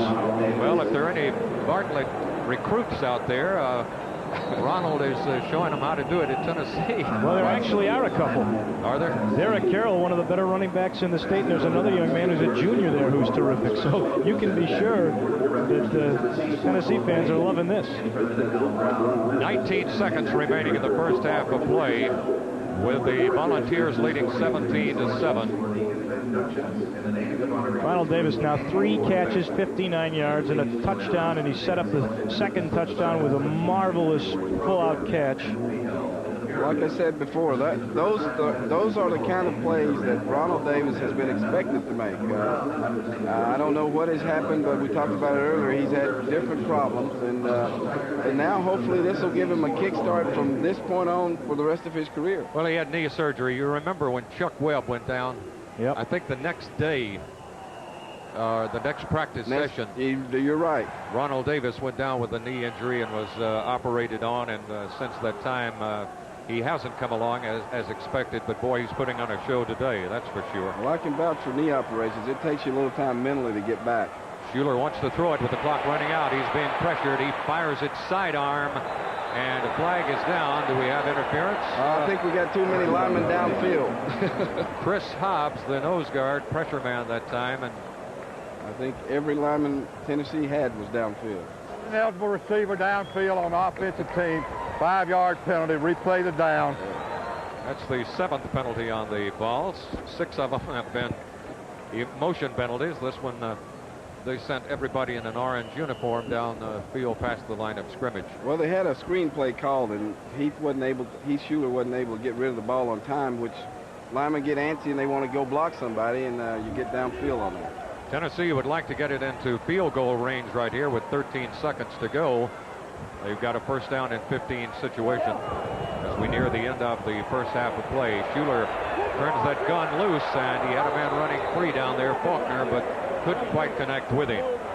So it goes as an incomplete pass, and they've got 6 more seconds on the clock. And looking at a second down situation. You either bring in your kicking team right now, which is, I think, what Tennessee is opted to do. 42, 43-yard line. We're looking at a 53-yard field goal. Actually, a 61-yard. 61, you're right. 61 yards. But really, there's no wind right now. It appears the wind has almost died down completely. Well, Bexford has kicked a 53-yarder this year, as I recall.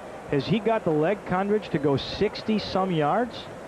I'm going to take a chance on him. Yes, I think he does. But then again, too, a fake wouldn't be a bad call here, would it? No, but you got to go to the end zone because you've only got 6 seconds left. Yes, you do. But you think they're going to go out and block it? I think they're going to come after it, try to block it. I think if Memphis State, which has been burned on a couple of fake kicks this year already, will be weary of that. Well, I'll go with a young kid. I think he's got the leg. He's still young. And you're right. The wind is hard to figure. It seems to be swirling. Up top here, it is blowing very hard. As I look at the top of the goalpost, I don't see very much wind at all. Well, the ball is spotted on the 43. Of course, we accounted from where the snapper is going to, where the holder is going to sit it down here. It'll be almost 60. Memphis State is playing fake. There it is. Short. And he's not going to make it. He's going to come up a little bit short and off to the side. But good effort, though. What did you have to lose there? Good effort. So it's halftime here at the Liberty Bowl in Memphis, Tennessee on a beautiful Saturday afternoon. 2 in-state rivals going after each other, both hoping to be in postseason play. Memphis State's got a game left with East Carolina. Tennessee's got Kentucky and Vanderbilt. 2 more big rivals coming up after this one. And, of course, all the controversy surrounding the Vol program this past week. So at halftime here, the Volunteers are leading by a score of 17-7 over the Memphis State Tigers in a first half that had its thrills with some big plays, kick returns, long passes, and so forth, but a first half that also had more than its share of mistakes. Most of them, to be honest with you, just as Condridge and Dave pointed out, mental mistakes. Tennessee 6 times in the first half in motion. Memphis State got tagged a couple of times, Dave, with big holding penalties that hurt them a great deal. And a big pass interference also. 17-7 is the situation here at halftime, with the Volunteers leading in this ball game. A victory today by Memphis State would have put them perhaps in real good position, or will if they can pull this one out, for the Independence Bowl. Tennessee has been mentioned with, among other bowls, the Hall of Fame Bowl down in Tampa, Florida. So that's also a possibility for the Tennessee team. So there's an awful lot riding on this ball game. It's still very difficult, I think, after watching Condridge move on in here, as after we watch the first half, it's still a little bit difficult to determine how Tennessee is playing emotionally because of the mistakes that have been made on both sides. But defensively, they're doing the job in stopping the Memphis State run. I think they are, because I think the emphasis has been put on their 4 defensive tackles that they rotate in and out. And the last 3 weeks, they have really been maligned because they've just been manhandled. They've been pushed all over, and I think they're playing much better today. We'll talk some more here in a second. Right now, let's go down to Steve, who has one of the coaches. Steve? Bob, thank you very much. Coach Chuck Stobart down 17-7. A turnover and a big play really hurt you. Yeah, long pass really hurt us right there in the turnover. Other than that, we're in this football game. We just got to come back like we did last week, play hard this half here, and we got to get some big plays. We got to get the ball downfield, too. Want to get some offense. I know you didn't get a sustained drive that you wanted. No, we had one started there, and then we had the loss on first down. That hurt us. But all we need to do is come back, and we got to create some big plays.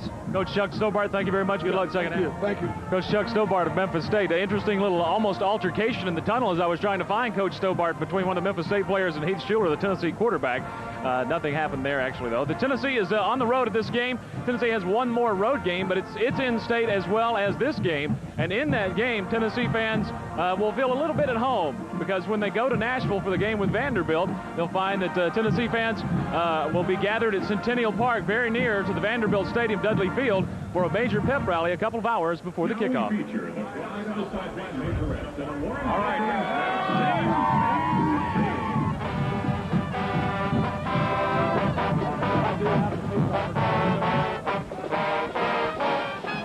If you've been to a UT game in Knoxville, these scenes are familiar. But on the road, the fans in orange are usually in the minority. Middle Tennessee Big Orange President Scooter Clifford noticed that while on the road for the Georgia-Tennessee game. You kind of get there and you get in with the other folks' crowd, and a few of us that went to that game just felt like it would be fun to go to an away game and have an organized tailgate or an organized pep rally, have a place to go for people to talk and meet and just have a big group of Big Orange folks. And he means a big group. Some 8,000 to 10,000 UT fans are expected for the pep rally 2 hours before the kickoff of the Vols game with Vanderbilt in Nashville, November 28th. The team hopefully will pass through on the way to the game. Hopefully we'll have a bunch of folks there to cheer them on as they go through. And there'll be some visits from the staff members and other folks, other official people, to come by and say hi to people in the crowd. In addition to the cheerleaders and the band, this pep rally has a cause. Donations will be accepted for the Tim Caron Trust Fund, the Vols trainer who died last August and is remembered by the Shamrocks on Tennessee's helmets. Tim was an Irishman, so we're going to have a big Irish top hat upside down, and we're going to ask that everyone make a contribution of some sort to the Tim Caron Fund. He has meant a lot to UT over the years, and this is kind of a special thing that I think Middle Tennesseans and all people from East Tennessee can give back to UT and to Tim at this function. And that will be, of course, before the Vanderbilt game. We can't give you an exact time because we don't know if the game will be televised or not. If it's televised, of course, they will move the kickoff time back to 11:30. The pep rally will start at 9:30. If it is not, and it remains a 1:30 kickoff, then the pep rally will start at 11:30. And, of course, they will have some food there for about 2,000 to 3,000 people, but they say they're expecting 8,000 to 10,000. So if you plan on going to Centennial Park for that one for Tennessee fans, you might want to take your own food. There will be a place to park very near the stadium at Centennial Park. We'll be back right after this message from the University of Tennessee and Memphis State University. Jane, you ignorant slut. Live from New York, it's Saturday night. Right you are, Teddy. Every night can be Saturday night with this all-new home video collection packed with the funniest moments from each year of Saturday Night Live. A collection you can only get from Time Life Video. I am Beldar. Well, isn't that special? Your collection starts with the 1975 season starring the original Not Ready for Primetime players at the low price of just $9.99. That's $10 off. Other videos will follow in about every 6 weeks. Buy only the ones you want, and your first video is just $9.99. Yellow. It's time to laugh again with the Not Ready for Primetime players. So call now. Everybody. To order your Best of Saturday Night Live video, call 1-800-533-1400 or send $9.99 plus $3.23 shipping and handling to the address on your screen. It's halftime with Tennessee leading Memphis State by a score of 17-7. We have a special guest with us here in the booth at halftime, the athletic director for the University of Tennessee, Doug Dickey, who has had, needless to say, a very hectic week. But first of all, Doug, about the game, a few motion penalties too many here or there, but generally speaking, I would think you'd be pretty well pleased. Well, it's very windy and gusty, and it's a large crowd in there. It's very noisy. It went into the field. I noticed, too, we played two different centers during the first half, and whether Brian Spivey had something happen to him or whether they just tried to play a second center because he was getting fouled up with it somehow. We've had some problems with two centers and two quarterbacks, but let's hope we can get that straightened out in the second half. And if we play without that, I think we'll play very well. Let me ask you about the decision now about a successor, because every minute of your life you're going to be asked that until that decision is made. Yeah. What's your timetable? Well, we're going to finish this season with the regular season before we make any announcement.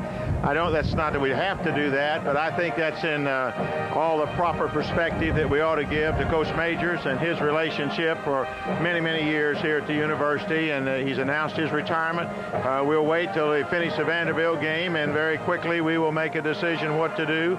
Certainly we'll be working on that until then, but we will not do that prior to the Vanderbilt game. Until that time, of course, the recruiting will not be critical, but it will be after the Vanderbilt I don't game. think it's adversely affected the next 2 weeks period of time, and I think we have plenty of time. Signing date's not till early February, and official visits are made in January, and there's people that are getting their ducks in a row during December, but the coaches can't even leave the campus till Tuesday, the 1st of December.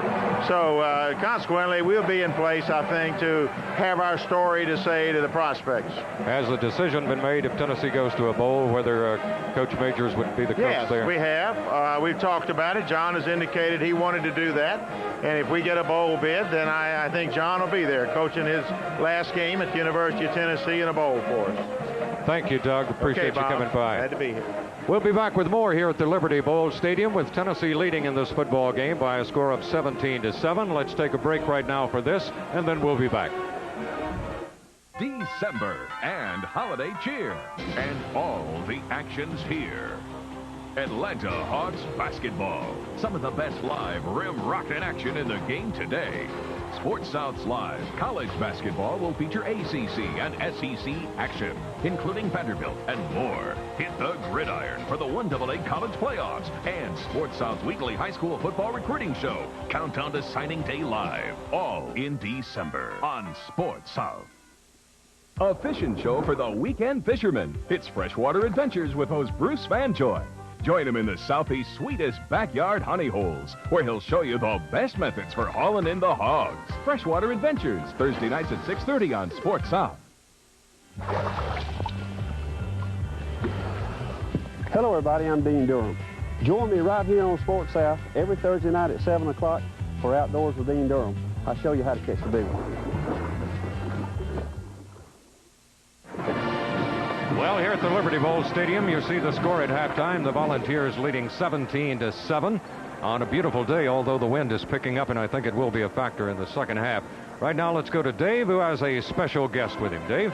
Welcome back to our perch high atop the Liberty Bowl. I'm standing next to a guy who's smiling, Charlie Cabanero, the athletic director of Memphis State. Not happy about the score, you can be sure, but this is 2 weeks in a row now that Memphis State has played meaningful games with bowl implications before packed houses. Well, it is, David. I think it's a tribute to Coach Stobart, his staff, and that football team that came back from that adversity early in the year with those 3 losses and all, and won 5 straight games, and now have a chance to really determine their own destiny. And the quality of the program, I think, is getting there, and it's indicated, as you indicated, dedicated by 2 packed houses.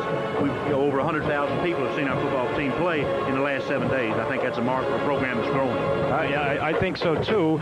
I can't remember the last time so many games in one year meant so much. It's been wild this year. It really has been, but the quality of the schedule, I think, helps that day when you're playing quality people. And now our new alliance too, we think will help us next year to put some more emphasis and importance on some of the other games outside of the conference game from the Southeast.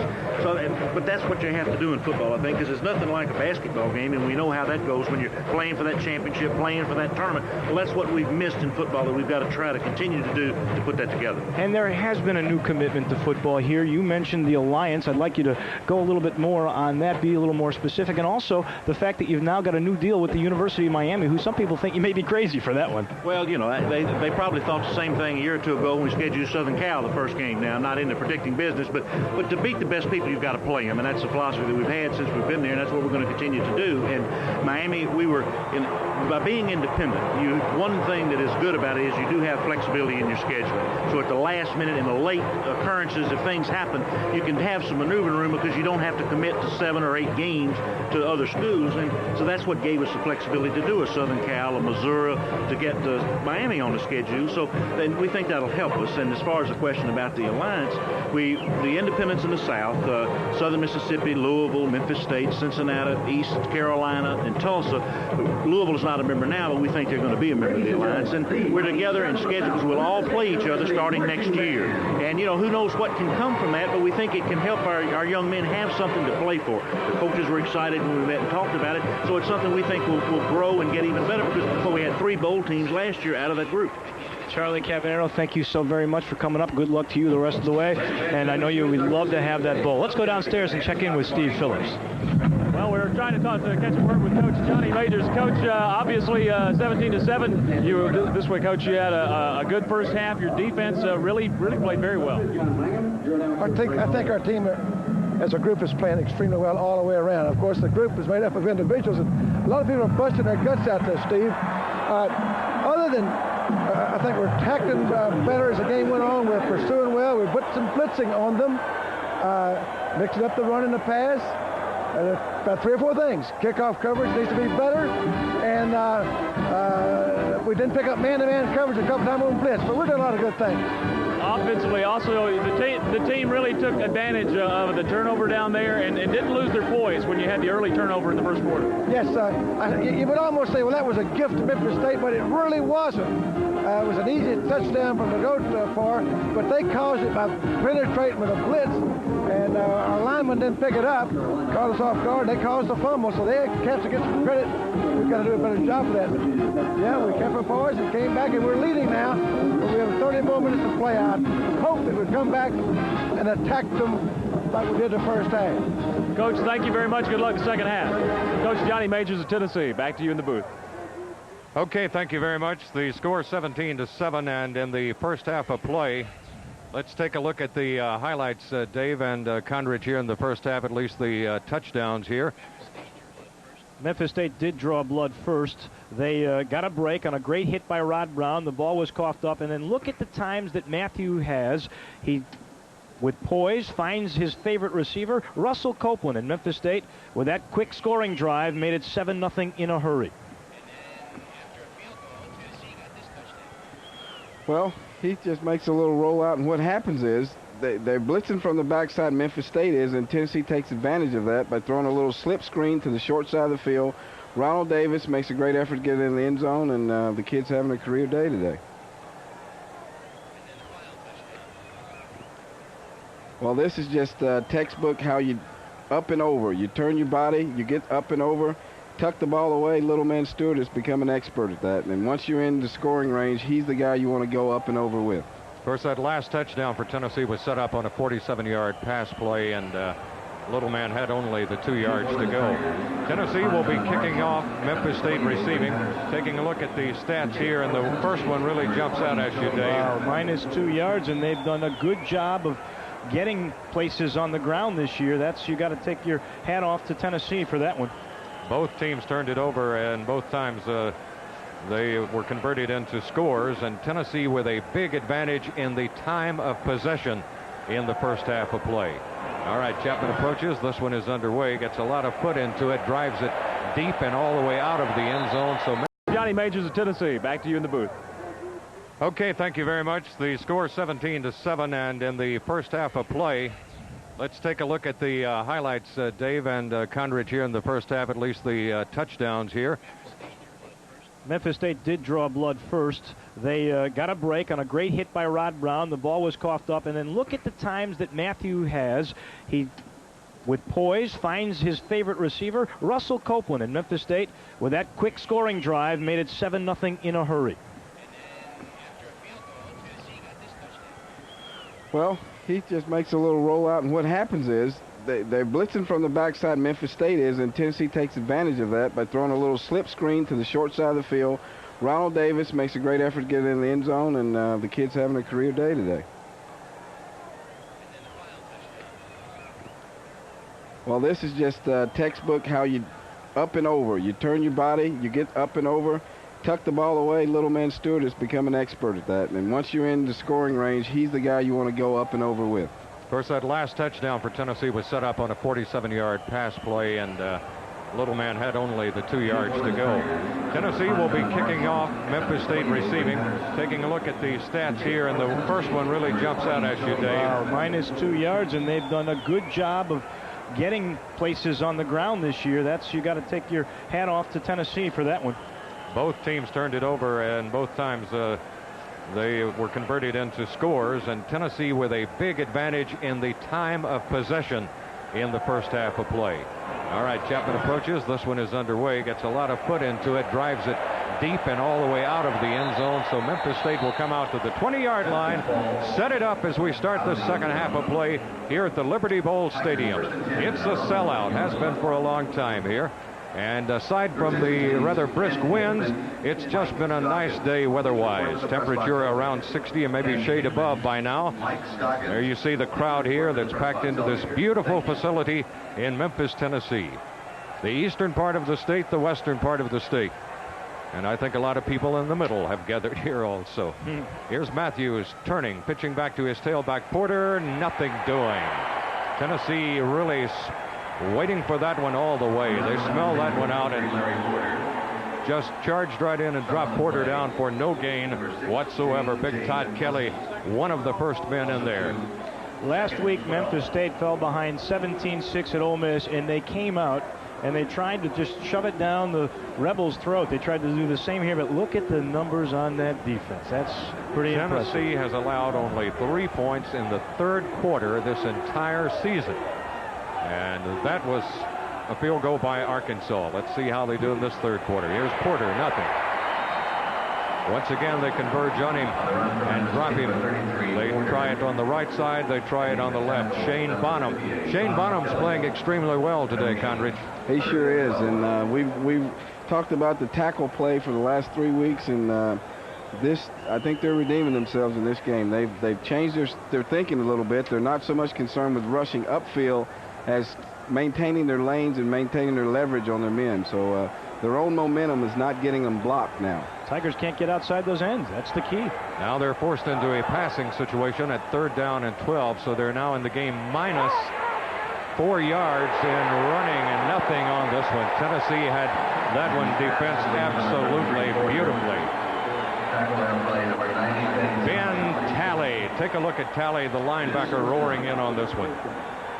Again, they try to catch them with the pursuit. It's the screen that worked before. It wouldn't work that time. Against the grain, nothing happened, and Buffalo's going to have to come in and kick from his end zone. He's averaged only 30 yards a punt. You got to question a play-action pass on 3rd and long. All right, Buffalo gets off a pretty decent punt. He averaged only 30 yards in that first half. Here's Sean Summers. Good running room down to about the 36-yard line. Tennessee's going to be in beautiful field position. Chris Michael made the stop. Here at the Liberty Bowl Stadium, we're early in the third quarter of play with the Tennessee Volunteers leading Memphis State by a score of 17-7.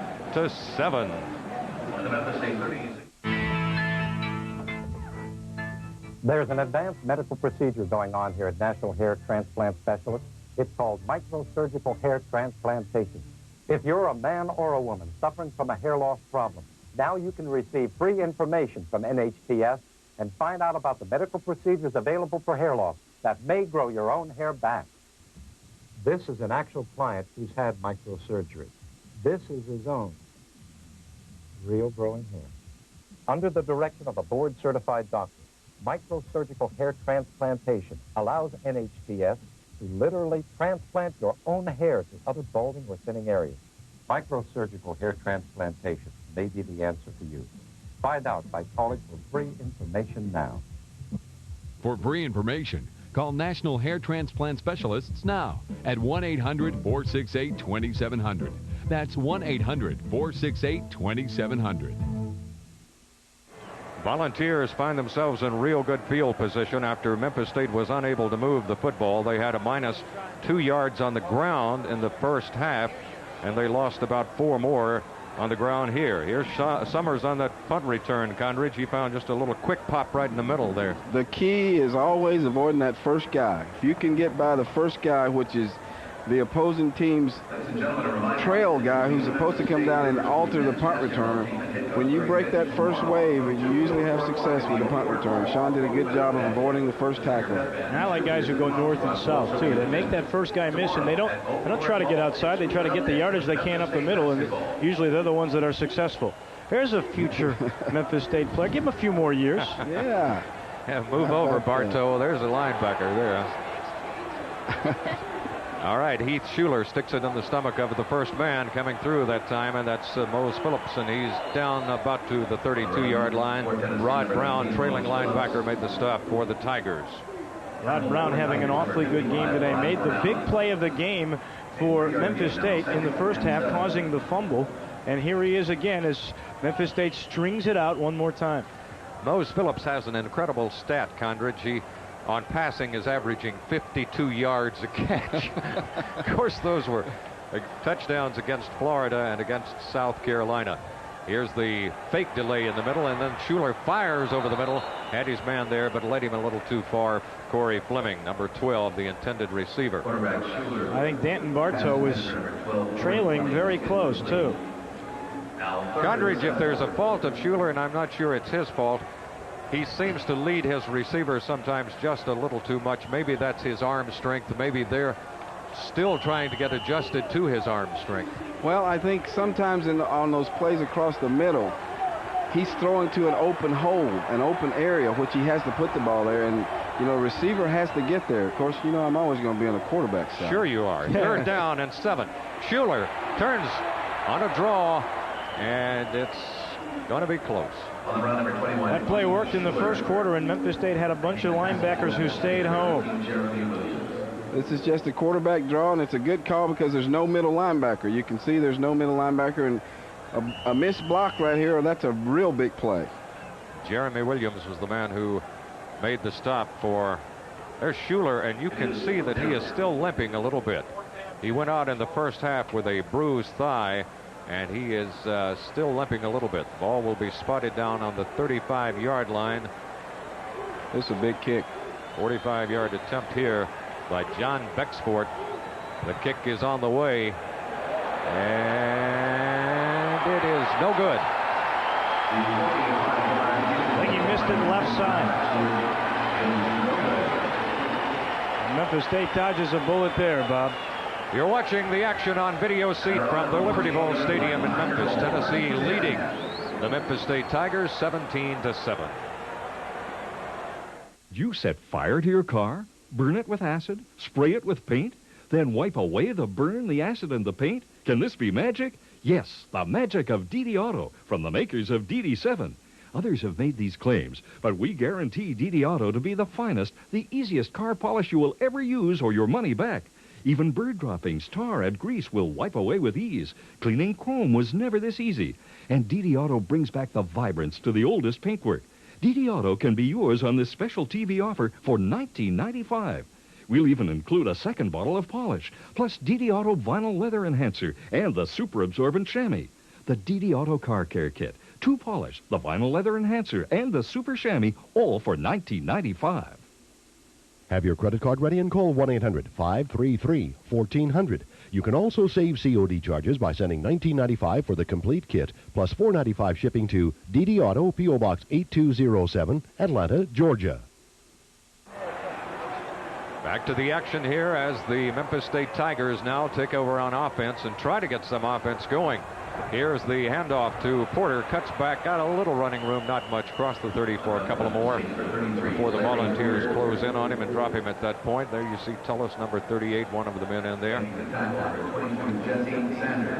Jesse Sanders also, and Jesse Sanders, excuse me, Dave, is again I point out filling in for the injured George Kidd.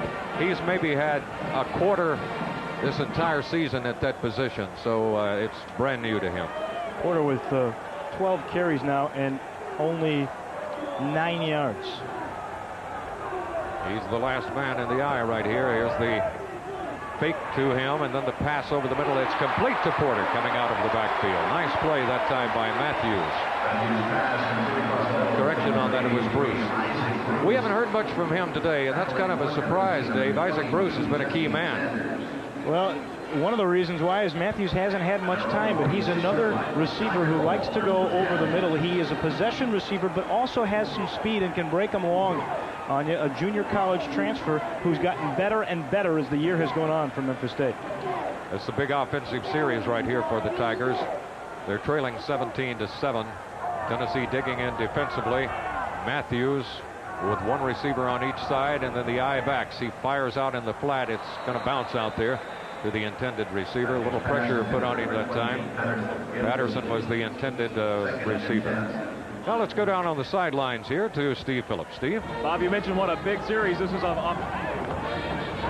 less than 100%. They're having problems at fullback. Leon Bosby, normally the starter, was injured last week, has a twisted knee. They said he would only play in an emergency. Well, the emergency's here. Marcus Holliday got dinged in the head in the first half and was hit on the leg in the second half. He's limping, so Bosby's in there hurting it all. All right, you have to play with pain. Here's Matthews back.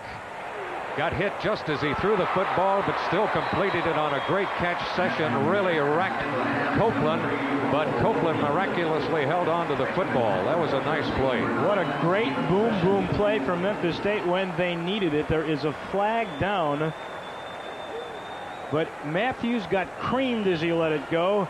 Copeland was creamed by Sessions as he caught it, and still was able to hold on. There's the initial hit. Now watch Copeland vulnerable. Sessions with the finish, but Copeland somehow able to hold on. His third catch for 25 yards now in this contest. Whatever the flag was for, forget it, because Memphis State has the football. First down and 10 to go with the ball at the 44-yard line. And now Matthews doesn't like the looks of things, so he calls a timeout. Memphis State will send Matthews over to the sidelines and talk with his coach, Chuck Stillborn, his offensive coordinator. So there's a timeout with 9 minutes and 46 seconds remaining in the third quarter of play at the Liberty Bowl. Tennessee continues to lead 17-7. If you hang out with America's top builders, you'll see they rely on Makita high-torque tools. Corded or cordless, Makita's got the torque to power its way through anything. And with service centers from coast to coast, you'll never get caught with your tools down. At Makita, you've got the tools to get the job done. Makita, it's all the power you need. Coach Sparky Woods has the Gamecocks turned around and upset minded. But they'll have to play like giant killers when they meet Spurrier's Gators in this crucial SEC showdown. South Carolina versus Florida. Tomorrow at noon on Sports South.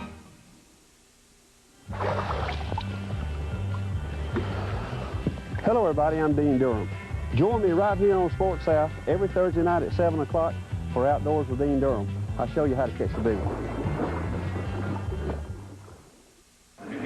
Of course, this is one of many big football games being played around the country today. A huge game not too far from here tonight between Alabama and Mississippi State.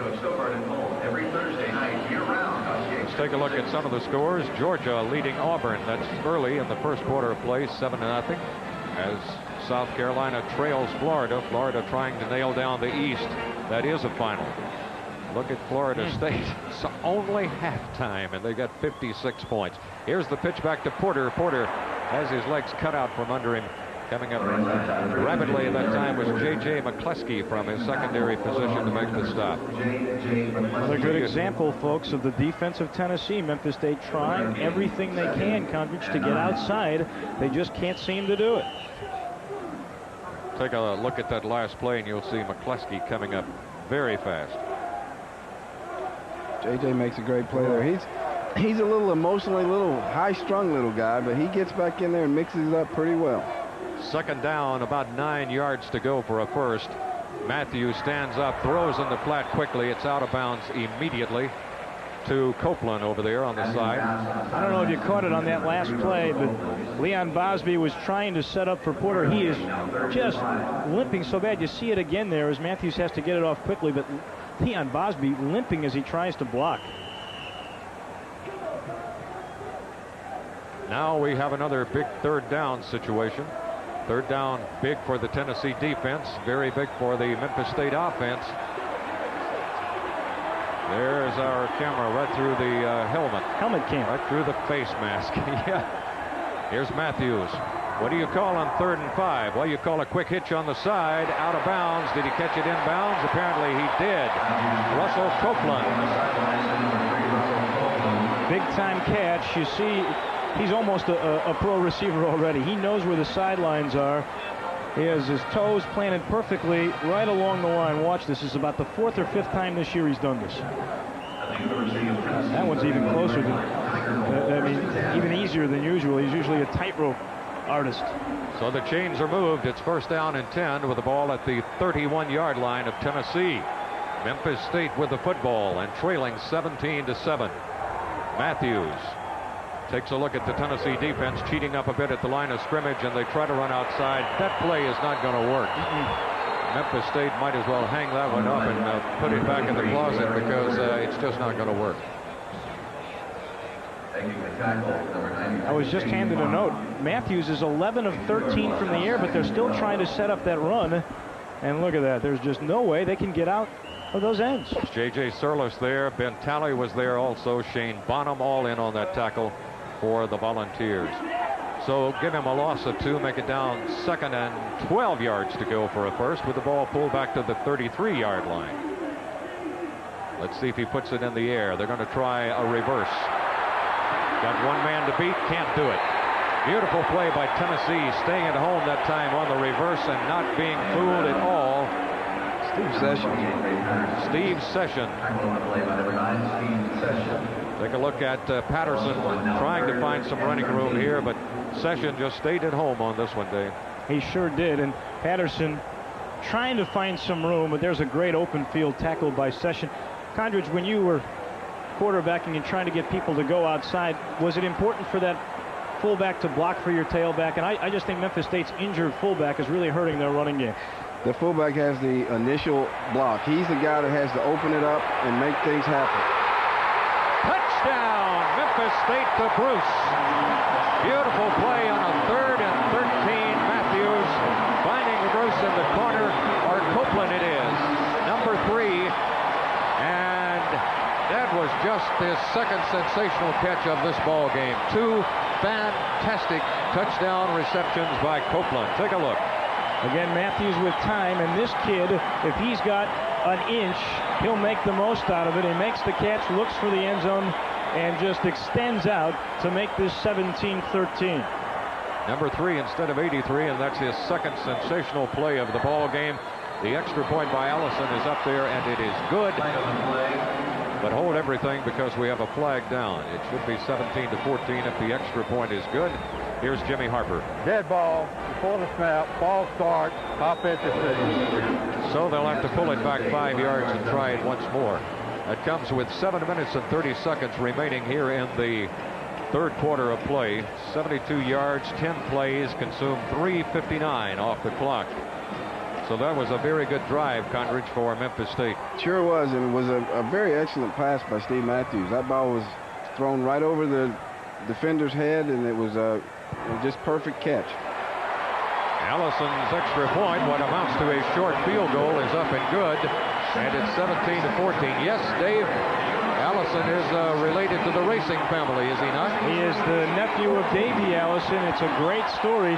The NASCAR people love Memphis State because of Joey Allison. Let's go downstairs, if we can, to Steve Phillips. Well, very fortuitous. We were talking about the Allisons. I have Tommy Allison with me, who is the brother of Joe Allison, and your brother doing quite well. He's had a real successful year. It's come from a lot of hard work. We're real proud of Joe. Now, he wears number 12, made famous by your uncle, Bobby, and you, of course, are the team manager for Davey Allison. Yes, Joe, he's always been number 12 growing up. He did get that from his uncle Bobby, and we took a day off today from the racetrack to come down and watch him play. Hopped on a plane, flew from Atlanta to watch brother Joe kick, and he's doing, as we said a minute ago, awfully well this season. Well, hopefully we can pull him through here in the last and get him back to Atlanta for his championship bout tomorrow. Tommy, good luck in Atlanta tomorrow, and good luck for Joe. Thank you. You mentioned, Dave, what a great story was that he'd worked in the Grand National pit crew for Davey 2 years ago, had a bad season, came back, and Coach Stobart wanted him to concentrate on football and kicking, so he didn't work in the pit crew last year, and he's having a great year this year. In fact, he's one of the top candidates for the Lou Groza Award, the top kicker in the country. Okay, thank you, Steve. The wind is blowing now, so they're going to have to hold the football on the kickoff, and it's going to be returnable. Tennessee will take it up to not quite the 20-yard line. Pretty good coverage that time by Memphis State. Fumble. They say Tennessee got it. And Tennessee came up with it. Actually, they may have picked up a couple of yards on the fumble there. Very, very dangerous situation for the Vols. Let's take a look at this one, see if we can pick it up. This is Davis. Yep. Drops straight down, as you saw there. And one thing Ronald will have to learn is that Ronald Davis will have to learn as a kickoff artist, you can't get that close to your blockers. You got to give them a chance. Memphis State very upset, Bob. They thought, and I wasn't sure from that replay, if the Memphis State up man didn't quite get a hold of that ball. Well, he thought he did. Sawyer was talking with referee Jimmy Harper. Here's Schuler faking a handoff, throwing out in the flat. Got a man there, complete. Up short of the 40-yard line, but a nice play by Heath Schuler connecting with Corey Fleming. Let's take a look at the Memphis State touchdown here, Dave. Steve Matthews with time, and when he's been given some time, he's been productive. He's 12 of 14 after this catch for 120 yards. And watch Copeland find the end zone. 10 plays, 72 yards, almost 4 minutes, the best drive of the day for Memphis State. Beat Steve Session on that play to the corner of the end zone. It's first down and 10 to go for the Volunteers at the 38-yard line, their own 38. Here's the fake handoff in the middle. Once again, Schuler wants to go up top and almost intercepted. Batted down by the Memphis State Tigers, intended for Kendrick Jones. So they're trying to go over the middle this time, and it didn't work. Barry Dillard, who is a super sophomore, he's Jeff Womack's brother, almost came away with the pickoff there. Got the left hand on it, knocked it down. There was a defensive hold, though, against Memphis State. So a break for the Volunteers. And an automatic first down. Comes with 7:11 left in quarter number 3. Tennessee led at the halftime. Memphis State has come back and scored a touchdown here in the second half to cut it to 17-14. Coach Chuck Stobart, who seems to be a little bit upset with the proceedings, down on the sideline, urging his defense on right now. Tennessee looking at a 1st and 10. Schuler stands up, lobs it. Good idea, but it didn't work. Had the receiver there, led him a little bit too far. Ronald Davis. Incomplete. Now 2nd and 10. Memphis State's now been penalized 6 times, 53 yards. They've come at some bad times, and Tennessee's been actually penalized 7 times, only 34 yards, but they've hurt themselves too. Condridge, I'm a little bit surprised Tennessee's going more to the passing here, since they ran the ball pretty well in the first half. You would have to question that a little bit, but there are a lot of openings in the passing game, and what they've done established run-wise is that's why that's there. That's why the passing game is there. They've established so much in the running game that Memphis State is very conscious of what they're trying to do on the run, and they're leaving some passing lanes open, especially with the linebackers. Bob, the referees have stopped play to move the Memphis State bench back away from the sideline. This is about as upset as I've seen Chuck Stobart in a while, but the referees keeping control of the game as they well should.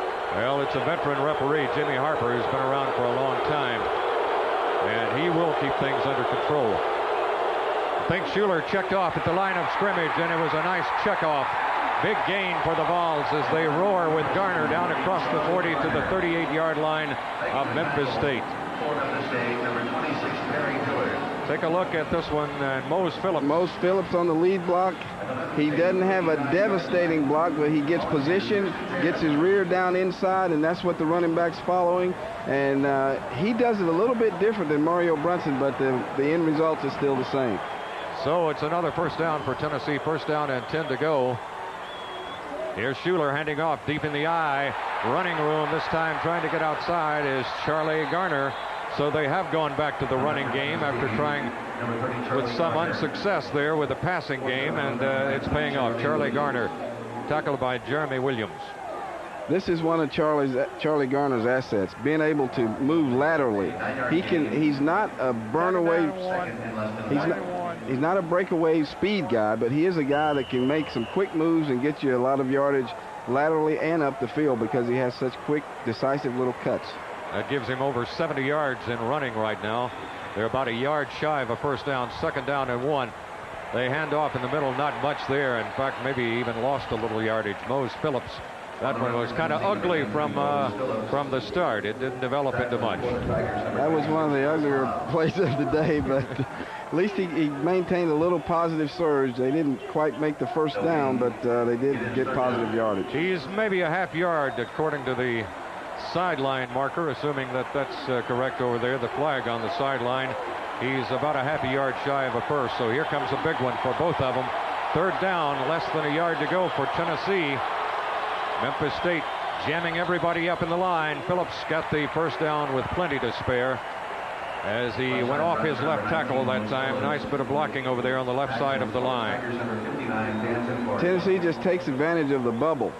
By that I mean there's nobody covering over the guard area, and they just run the fullback right there. And as you can see, Tennessee offensive line has got a good surge. They're making their prowess known right now. They're starting to take over the line of scrimmage, which is something that we didn't expect to happen at the beginning of the game. 5:50 remaining in quarter number 3. Tennessee leading by 3 and driving with the football. Here's a stand-up pass in the flat. It's complete to Kendrick Jones, and he's across the 20 to about the 19 out of the Memphis State Tigers before Callaway makes the stop. Dominic Callaway. Tennessee, for the past several years, Condridge, has lacked that play. Well, they have because of different things, mainly because of arm strength at quarterback. That's something that they just didn't want to do. Andy Kelly did so many other things better, and he never put himself in a bad situation, so he didn't need to do things like that. But Heath is a guy that can get on the hash and throw the quick out to the wide side of the field. 4 yards shy of a first, and maybe a couple of yards on this one. Second down and 4, and it'll be third down coming up. Charlie Garner carrying the football. Tennessee has used all 3 tailbacks today, but Garner has been in there about 90% of the time. He's going out right now. So it'll be third down coming up. There are the conversion situations for Tennessee and for Memphis State on third down. Tennessee, 3rd and 3. Got one running back.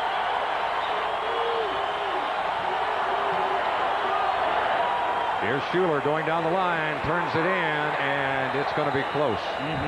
Very, very close to a first down. It may be close enough that we're in 4-down territory. Chris Hobbs from nose tackle made the stop. Just a down-the-line option. As you can see, they widen out. Memphis State widens out. He ducks it up because it is just a short yardage that they need, third down. And what do you think? Well, you guys called it the last time. I think he's a little shy this time. I think he might be a half inch to the good. First down. I think you're right. Boy, your eyes are good. Way to go, Condridge. That's why you're in the Hall of Fame, buddy. It was announced this morning that Condridge Holloway will be inducted into the Tennessee Sports Hall of Fame, and so we congratulate him. I know the entire family and all your old teammates are very proud of you, Condridge. What a great honor, and we should point out Larry Finch, the Memphis State basketball coach, also will be inducted at the same time as you. Yeah. Finch keeps recruiting those great players. He's going to win a national championship one of these days. Ball's incomplete over there on the side. These two teams will meet in basketball this year, and they're both expected to be very good. In fact, Memphis State, I think, Dave, in all the preseason polls is up there in the top 10 somewhere. Anywhere from 3rd to 11th. Basketball Times has them 3rd. Should be an interesting year. Tennessee with Allen Houston, Memphis State with Anthony Hardaway. There's 2 possible first-team All-Americans. 2nd down and 10 yards to go for Tennessee, with the ball resting now at about the 16-yard line. Here's Schuler pitching late, and not a whole lot there as he got maybe a couple of yards. That's Charlie Garner. Gentlemen, Tennessee really took a look at last week's game films with Ole Miss, and they found that Ole Miss did well inside the 20 with the option, and they're trying it here against Memphis State. But if you'll stop and look at how many Memphis State jerseys are around the football, they've improved. They've improved on their lateral speed and their pursuit angles, because there's what, 1, 2, 3, 4, 5. That's pretty good defense. All right, here comes a big play. 3rd down and 7. Chances are Schuler's going to put it in the air. He rolls back. He's got a little time. He fires for the end zone and over everybody, threw it away. And so Tennessee will have to settle for a field goal. Ronald Davis was down there, but he was well covered. So Bexford will come in, and we'll see if Tennessee's success inside the orange zone continues. They're leading 17-14. 3 minutes, 6 seconds. This, though, would be really some sort of a moral victory, I think, for Memphis State right here, Dave. I think you're right. Chris Michael with the good defense. Remember, he was the victim of a pass interference. That time he was all over Ronald Davis, and hey, he sure made the smart move. Throw it away. It'll be a 30-yard effort. The ball is snapped down. The kick is on the way. It looks good, and it is good. So Tennessee increases their lead to 6 points, 20-14. Here at Liberty Bowl Stadium. 3 minutes and 2 seconds remaining in the 3rd quarter of play with a score. The Volunteers 20, the Tigers 14.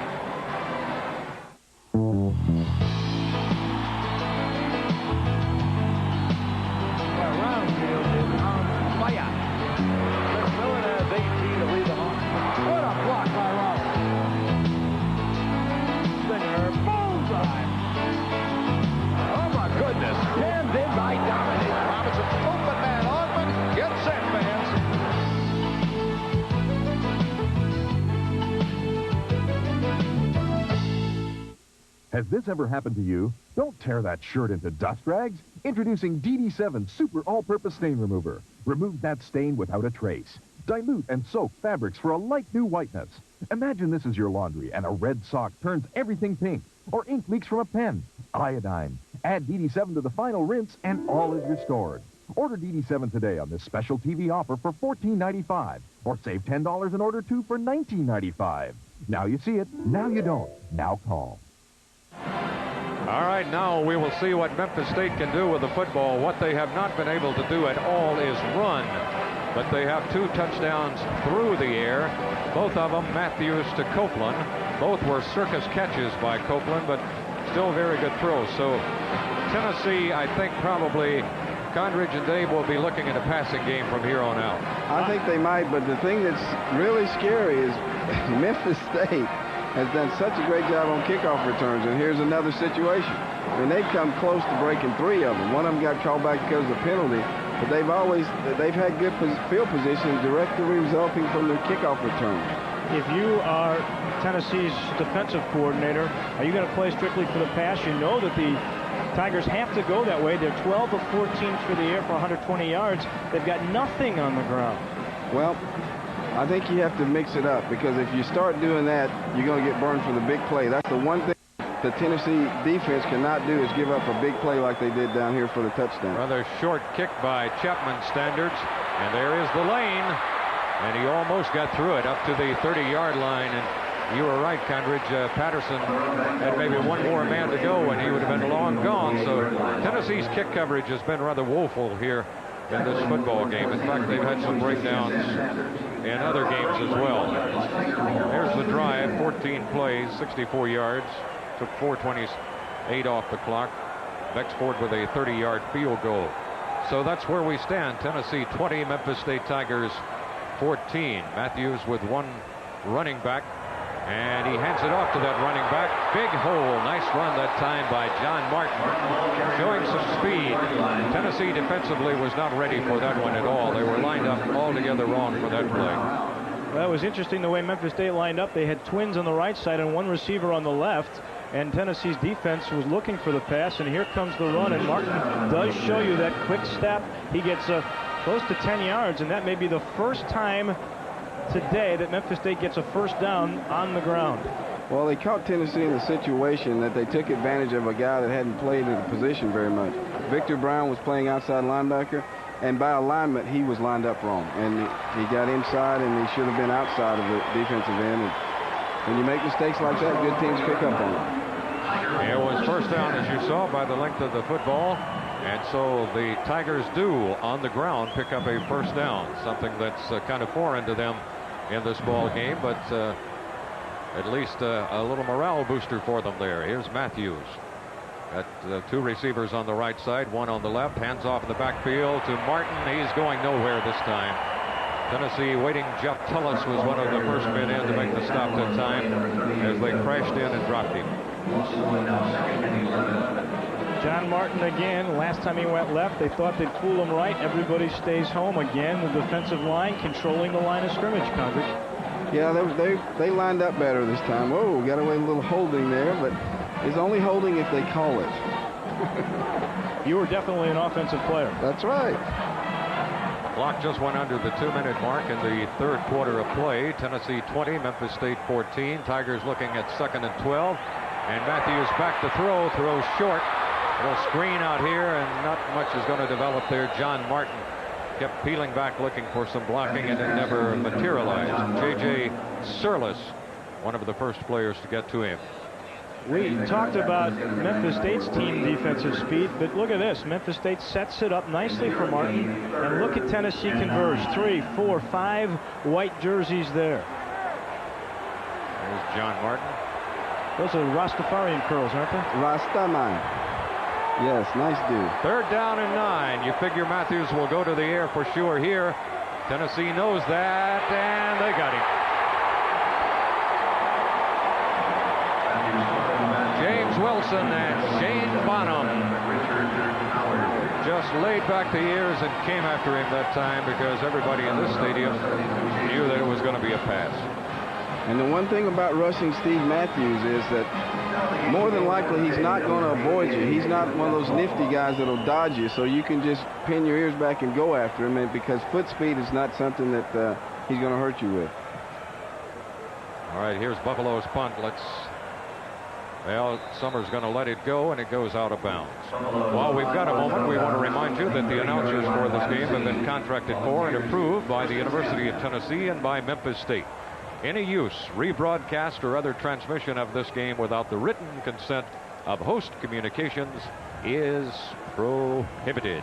Bob, just for a while there, I thought it was Monday night.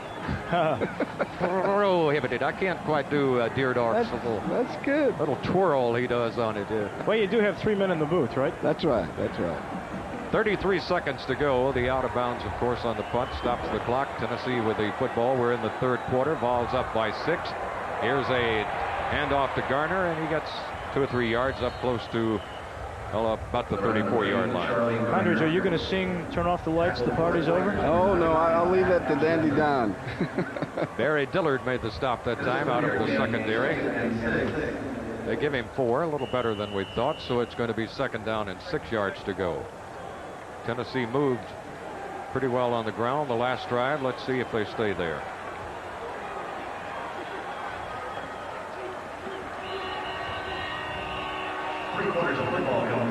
That's the end of the 3rd quarter here at the Liberty Bowl Stadium with a score.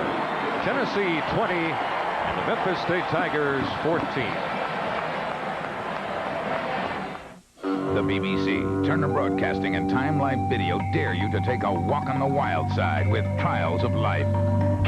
The gripping, award-winning nature video series that exposes the struggle to survive through uncensored, shocking photography. Join acclaimed naturalist David Attenborough for a close encounter with raw nature. See the thrill of the hunt and the strategy of the kill, the relentless drive to continue the bloodline, and the miracle of birth. Call now and receive Hunting and Escaping for $9.99 and see why the law of the jungle is kill or be killed. If it captures your interest, you can get other videos about every other month. Each tape explores the harsh realities of survival in the animal world. Take a walk on the wild side with Trials of Life. Call now to order Hunting and Escaping and find out why we call them animals. To order your Trials of Life video, call 1-800-533-1400 or send $9.99 plus $3.23 shipping and handling to the address on your screen.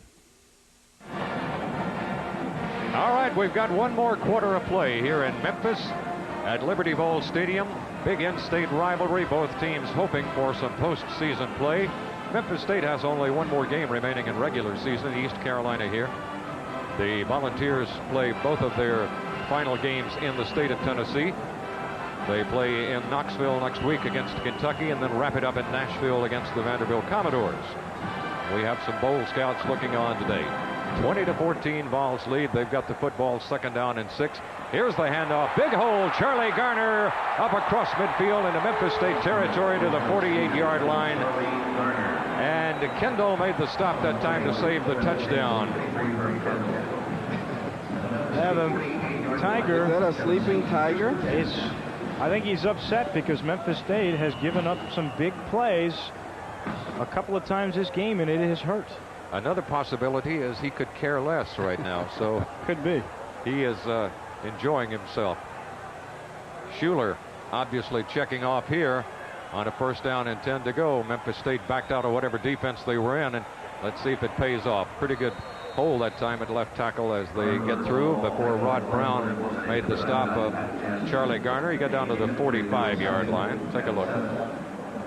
Tennessee has a tendency in their offensive scheme of things to package their plays, and what they basically do is call a play and have an option of running it to one side or the other. And if the defense dictates that they make an opposite call, they do that, and it reverses the play to the other side. Charlie Garner, as well as he's played this year, hasn't scored, so that's a factor. Here's Heath Schuler, nothing at all as he tried to option down the line of scrimmage. Anthony Collins would have nothing to do with that and dropped him. Anthony Collins, the senior linebacker, really read this play very, very well and stopped Schuler for one of the few times today.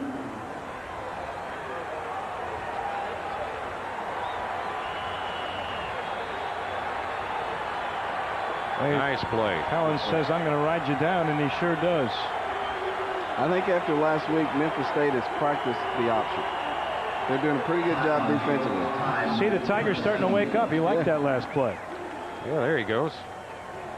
Truthfully, Tennessee has really dominated here. 275 total yards to Memphis State's 117. The Tigers have done the job through the air, which is why they have the 2 touchdowns. But Bob Condridge, -7 yards on the ground. And here's a team that has been successful running the ball this year. And you have to think that the injuries to the 2 fullbacks, Bosby, who's limping, and Marcus Holliday, who got dinged up in the first quarter and hasn't played again, has really hurt the Memphis State cause. Well, your fullback is the key to any running situation, especially if you're a toss team or an eye back, and which Memphis State is.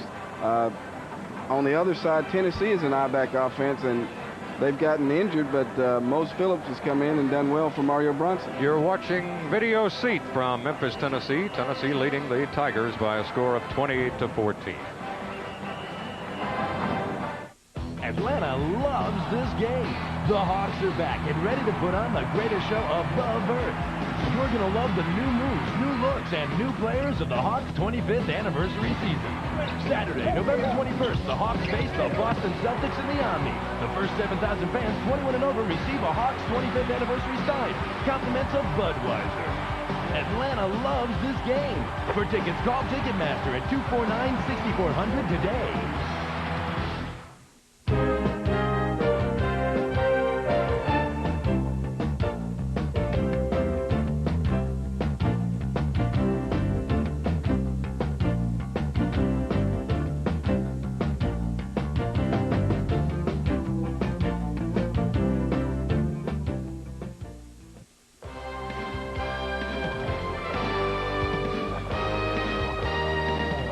You're watching Sports South Network.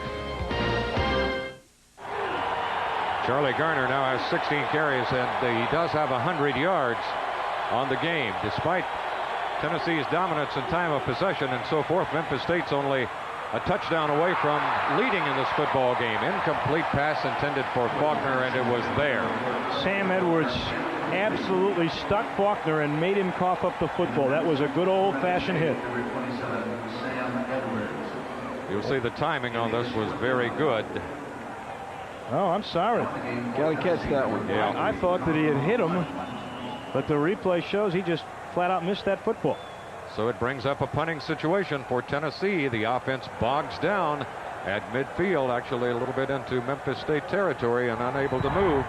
Here's Hutton getting his punt away, and they're going to back away from it, which turns out to be a good move for Tennessee because they're going to down it at the 10-yard line. So Memphis State's going to have to move 90 yards to try to take the lead in this football game. That's a nice punt by Tom Hutton, who also is coming home. He went to a very prestigious high school in Memphis, MUS, and walked on at Tennessee. He was a great place kicker in high school. Didn't realize he was such a great punter, and has really turned on the fans in East Tennessee with his punting ability.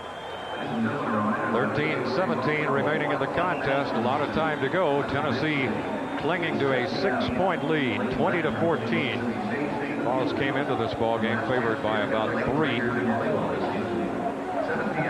Memphis State now, I guess Condridge will have to try to throw from pretty much their back to the goal line here. Well, this offensive series for them is essential because of the field position game. I mean, if you don't get at least 2 first downs and you have to punt, you're going to give the Tennessee team, the offense, the ball somewhere around the 50-yard line going in. And, 2 first downs and a bog down after that and a good kick would put them back across the 50-yard line. So the field position game right here on this offensive series is very important. And here at Memphis State, you have heart palpitations because they cannot move the football on the ground, -7 yards on the day. So you figure they have to go to the air, and boy, what a dangerous place to have to throw. Condridge, do you take a chance and send somebody here or just lay back and play pass? Well, I think you have to come after him. An official timeout. He steps in for some reason here. There's no flag or anything. All right, let's go. The words of Mr. Harper. He's seen a few football games. That's right. He wants to get it on. Gentlemen, I am in control. Don't forget that. First down and 10 at their own 10-yard line. They hand it off. A little bit of running room. Pretty good running room, as a matter of fact, up to close to a first down. And that's the second time now they've picked up a first down on the first play from scrimmage. They did so in their last offensive series, and they do so here. Well, this is a great story. This is Xavier Crawford, who's come back from anterior cruciate ligaments in both knees. He was a high school All-American, one of the most sought-after recruits. He's been slowed down. He's very strong. His best game was against an SEC team, Florida, his sophomore year. And look at the line with some penetration, some confidence in X-Man, and he did the job the first down. So they get out of a hole and come out running again. This time Tennessee closes it down after a couple of yards. Deron Jenkins coming up from the secondary. It was Crawford again. Yeah, they do call him the X-Man around here, and I remember that recruiting war for him, and it was quite a battle. A lot of teams were in there, but he decided to stay home. And some controversy around him. ESPN is, in fact, doing a story on him because he was such a sought-after candidate for so many different schools and has had a bummer of a collegiate career because of injuries. Once suspended from the team by a vote of teammates, but he's really shown heart and come back twice now from injury. Matthews just barely gets it away, and the receiver wishes he had not gotten it away. That was an ill-advised throw. I mean, I think if Steve had that to do over again, he'd just get rid of it because that was close to being 6 points for Tennessee. Bruce, the intended receiver, it's Victor Brown, who may be the biggest headhunter on this team. He will really go after you. Probably in the best interest of Memphis State. That was incomplete. Yes. If he'd caught it, he would have lost yardage on the play. So it brings up a 3rd down and 9 situation right now. Victor Brown operating at linebacker along with Jesse Sanders filling in for the injured George Kidd. So it's a big down here for both of them. 3rd and 9. Matthews looks at the Vol defense. They step into the line, then they back out.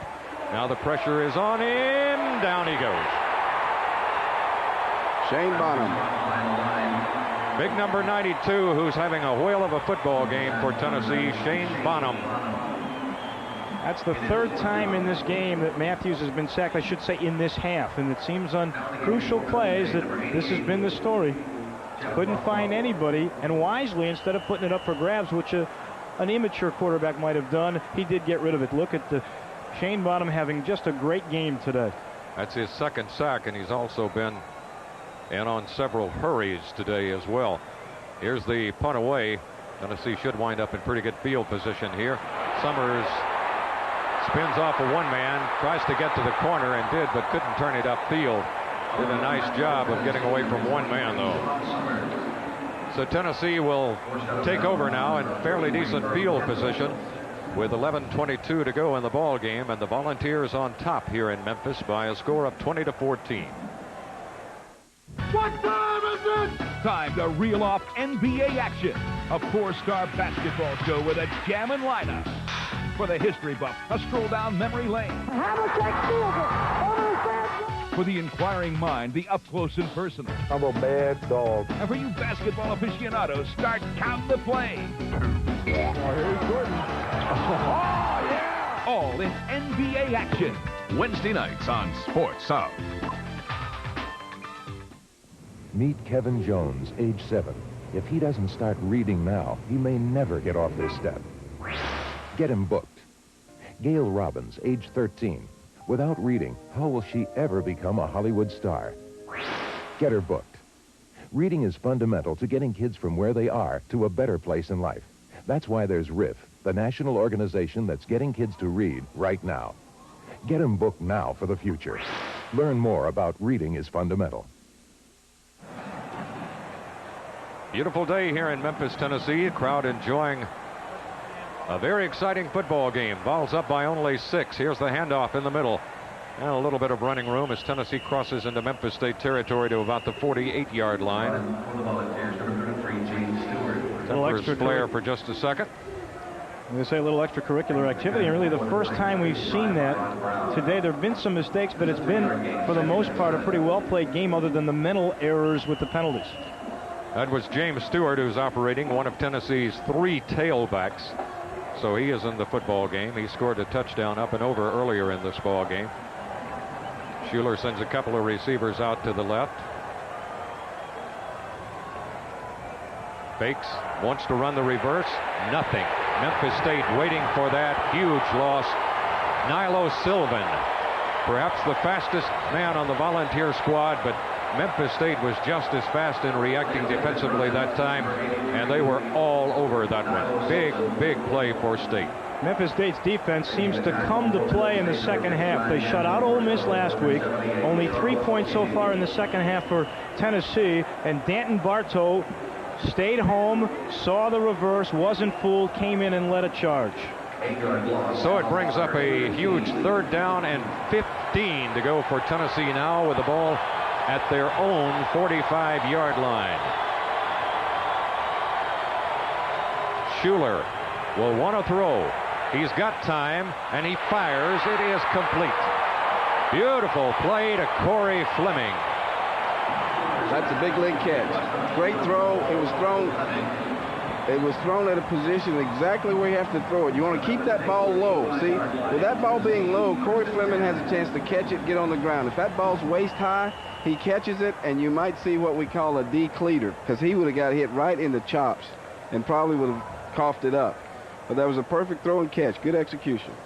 Tennessee with a big play on 3rd down. Schuler and Fleming connecting, but Schuler had plenty of time to throw, so the offensive line gets as much credit as anybody in that one. Here's a pass over to the sidelines, but it's tipped, as you saw, and goes harmlessly out of bounds. Memphis State's got a pretty good little scheme to stop that hitch pass to the short side of the field. What they're trying to do is they're not really rushing hard, so the linemen can't cut them, and they're just jumping. You see 2 players jumping to bat it down, and that's just as good secondary defense when you bat them down. That was Jimmy Moore who deflected that. That's his second block of the game. He was in the right place that time, so Schuler's looking at a 2nd down and 10 situation to go right here. Tennessee will call timeout. What they've got to do here, Condridge, is be very careful and not at least let a field goal get away from them, because they only have a 6-point lead, so a field goal would be pretty big. Field goal's big here. Liberty Bowl Stadium in Memphis, 9:27 to go. Vols leading Memphis State 20-14. There's an advanced medical procedure going on here at National Hair Transplant Specialists. It's called microsurgical hair transplantation. If you're a man or a woman suffering from a hair loss problem, now you can receive free information from NHTS and find out about the medical procedures available for hair loss that may grow your own hair back. This is an actual client who's had microsurgery. This is his own real growing hair. Under the direction of a board-certified doctor, microsurgical hair transplantation allows NHTS to literally transplant your own hair to other balding or thinning areas. Microsurgical hair transplantation may be the answer for you. Find out by calling for free information now. For free information, call National Hair Transplant Specialists now at 1-800-468-2700. That's 1-800-468-2700. We've got 9 minutes and 27 seconds of football remaining. Tennessee is on the Memphis State 35-yard line. I don't think at the moment the wind would be a factor on a field goal here, although it is blowing a little bit as I look at the top of the stadium now. Let's go down to Steve Phillips on the sideline. Steve? Bob, everyone knows the Johnny Major era will be coming to an end at the end of the season after 16 years. An even longer era is that of Dr. Jay Julian, who's been the University of Tennessee band director for 32 years and your final season. That's right, yes. It's been 32 wonderful years, too. What are your thoughts as you come down through your final season? Well, I'll miss a good bit of it, but there's some things I won't miss. The bad weather, the extra long hours. I'll miss the young people and the great fans more than anything. For a lot of people who came to the University of Tennessee to play a band instrument and be in the band, the man who probably made the biggest impact on their lives, Dr. Jay Julian. Thank you, Steve. Yes, he has been a great contributor to the UT athletic program down through the years. The band, of course, always a great part of the show at halftime and pregame. You saw a nice twisting run there by Charlie Garner while Steve was talking with Dr. Julian. It was good for 7 yards. Makes it 3rd down now, and about 3 yards to go for a first. So here comes yet another big 3rd down play, and a bouncing nice bit of running that time, and a first down pickup. That was just what you call good old second effort by James Stewart, Condridge. Yes, it is, and he doesn't get to play much, and you know, that's a real touchy situation when you've got 3 running backs with that kind of capabilities, because you got to get a running back enough carries so you can get the feel of the ball game. I know it's great to keep them fresh and shuffle them in and out, but most great running backs need at least 10 to 15 carries, and you'll find a big break. They'll break one usually out of that amount of work. Critical drive for both. Memphis State trying to stay within touchdown reach here. Actually, a touchdown would put them ahead. Tennessee trying to at least get some points on the board. Way overthrew the intended receiver, Davis, that time. Heath Schuler's pass sailed on him. Faulkner down there. So Tennessee will be looking now at a 2nd down and 10 situation here. Memphis State had a linebacker and a DB on Davis that time. They've seen him enough today. Well, that was just a little misread. Is that your last play? All right. That's good camera work, fellas. No backs in this time. Pretty good bet he's going to throw it here is Schuler. No, he's going to reverse it. And not much. Again, Memphis State is waiting for the reverse. Interesting type of play. I'm not sure I've seen that all year. Well, it's a mock Statue of Liberty. It's instead of your running back faking the block and coming around, you let your wide receiver come from the slot position. But the lateral speed of Memphis State, if they stay home, you won't fool them. They've got enough speed to run that one down. How many times have we said this today? But here comes another key 3rd down. 3rd down and 8. Tennessee's come up with a couple of big ones. That long pass to Davis in the first half and the long pass here on this drive. And 3rd and 15 on this drive that they completed. Now Schuler is going to call timeout. So he's burning a couple of valuable timeouts, or could be valuable timeouts here. But I kind of agree with him here, Condridge and Dave. If you've got any question at this stage, you do not waste it. He only had 2 seconds left. I don't think he would have gotten the ball. 8 minutes, 8 seconds remaining here in the football game, with the Tennessee Volunteers leading the Memphis State Tigers at Liberty Bowl Stadium before a packed house, 20-14.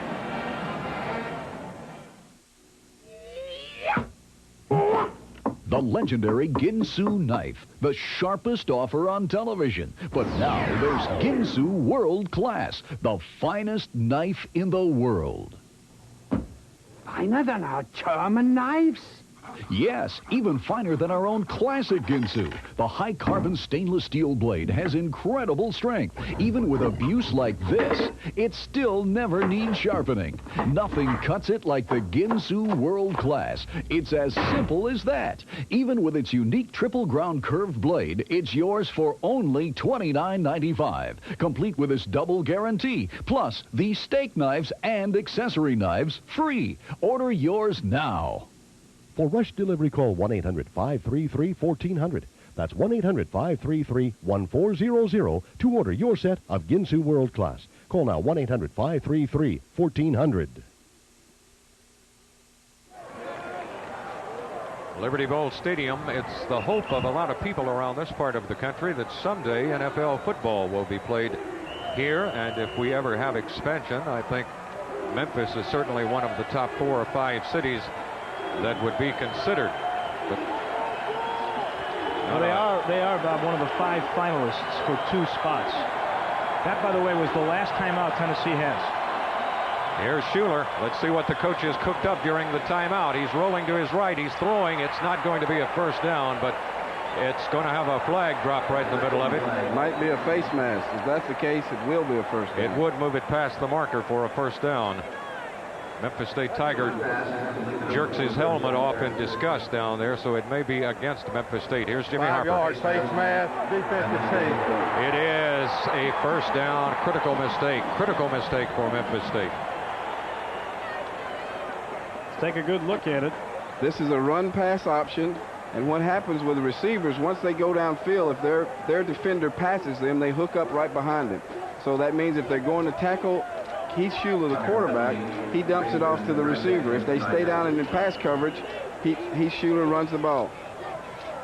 Sam Edwards with the left hand did slightly brush on the face mask. Couldn't see from the first angle, got it from the second. It's first and goal. Here's the handoff, and it's in the middle. Not much there, a couple of yards. Tennessee trying to power it in down there. Little man Stewart carrying the football for a couple of yards before he's dropped. They pull it back close to the 7-yard line. It'll be second and goal at that point for the Volunteers. This drive, Bob and Condridge, really eating up time, too. If they go ahead, even with a field goal by 9, they've taken a lot of time off the clock. Schuler got a couple of receivers on the left side, but he's going to pitch back to a little man who's cutting across the 5 and finally knocked out of bounds. Tennessee had Danton Barton over there trailing and making the play that time for Memphis State. Tennessee almost content right here, maybe to settle for a field goal. Condridge, what do you think? I don't think they can be content to settle for a field goal. No, not with the things that have happened to them. If they just what being content can do is get a last-minute field goal kicked on you like Arkansas. I think they've learned from their mistakes in that episode, and they're going to go and think touchdown. I would think maybe Schuler on an option right here, but we'll see. 7 minutes, 8 seconds remaining in the contest. Here comes Schuler handing off. Nothing much doing there. It's going to be a 4th down situation. Remember, it was a goal to go, so Tennessee could not pick up a first down. I think you're right, Bob. I think Tennessee was happy to settle for the 3 points to give them a 9-point lead with under 7 minutes to go in the game. Well, if that's true, I think that's a mistake. You know, you got to play and go all out, and I think what they had designed here was a play. They spread them out with the formation, and they wanted to run inside. It was a great play by the Memphis State defensive end, but I think they were thinking touchdown. A 21-yard effort here by Bexford. with a pretty good angle. Really, it's kind of like an extra point. It's up there, and it is good. So Tennessee comes out of there with 3, meaning Memphis State has to score twice now. So it's 23-14. 6 minutes and 22 seconds left here at the Liberty Bowl.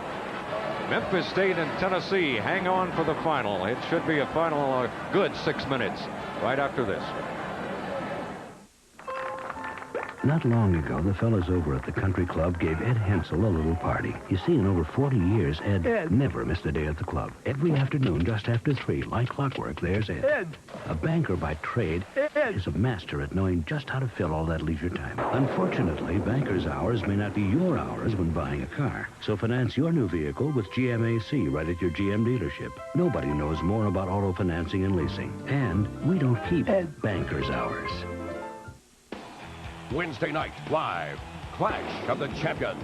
It's a good old-fashioned showdown. Sting puts his legendary status on the line against the baddest man in wrestling, Rick Rude. Rhodes and Wyndham, Steamboat and Douglas, a 4-man brawl for the unified World Tag Team Championship. Medusa and Paul Lee fight WCW's first clash of the sexes on Clash of the Champions. Live 8:05 Eastern Wednesday night, exclusively on TBS. All right, Tennessee with a field goal goes up 23-14. And again, I point out, as Condridge so ably pointed out earlier, Tennessee has not played well at all in covering the kickoffs today. So here comes another potentially great play if you look at it from a Memphis State standpoint, a very dangerous situation if you look at it from a Tennessee standpoint. Could we say it's another adventure? It is. Well, you know something, 3 or 4 weeks ago, Chuck Stobart made a change with his kick returners, and it's really paid off dividends. They have come to life. They've hurt a whole bunch of teams, not just Tennessee. So I think that move has been important. For Memphis State, number 5, John Martin. Number 28, Ray Patterson. Patterson and Martin are deep. Joey Chapman will kick off for Tennessee. The best thing he could do would be to put it into the end zone, but he's kicking into what wind we have here, and that would be a very tough effort, I would think, to get it into the end zone. It sails pretty good, but it's going to be very returnable. Taken at the 4-yard line, the 10. And fairly decent coverage. Ball's popped loose, but was it down first? It was. It was down. So Memphis State dodges a bullet there.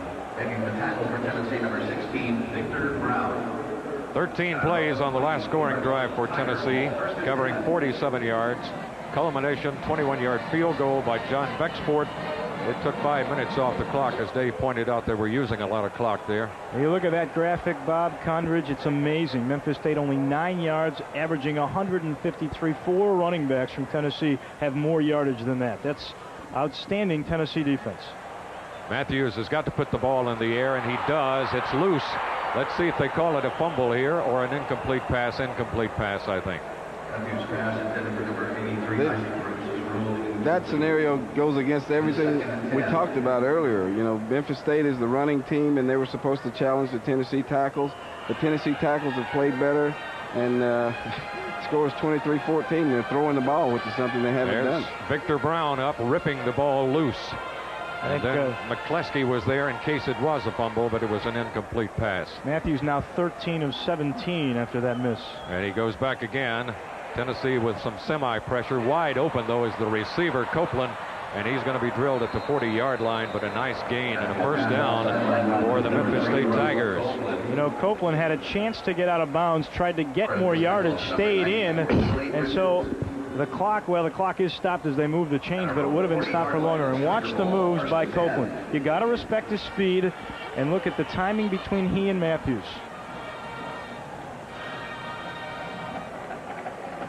Not sure how many catches for Copeland in this game, but at least 5 and a couple of touchdowns. He turned Jenkins around on that one. On the first down play, Matthews is back to throw. He's got time. He fires over the middle. It's complete. Down to Tennessee's 41-yard line. Once again, it's Russell Copeland. I believe I would start double teaming that young man, Condridge. Well, Tennessee's in a zone. Tennessee 41-yard line. And what they're banking on is that the front 4 can get pressure on Steve Matthews and force him to throw before he's ready. But if they continue to play zone and the Memphis State offensive line continues to block, Steve can find the open receivers. Memphis State moving downfield on the arm of Steve Matthews. Matthews back to throw again. Fires long. Got a man out there, but led him a little too far. He actually had a step on the Tennessee defender. That's only the second or third time this game, guys, that I can remember Memphis State throwing to a running back coming out of that backfield. They hit Larry Porter earlier in the game, and that time Martin had a step, but Matthews overthrew him. It's one of the few times that Matthews has just been a little too far off the mark.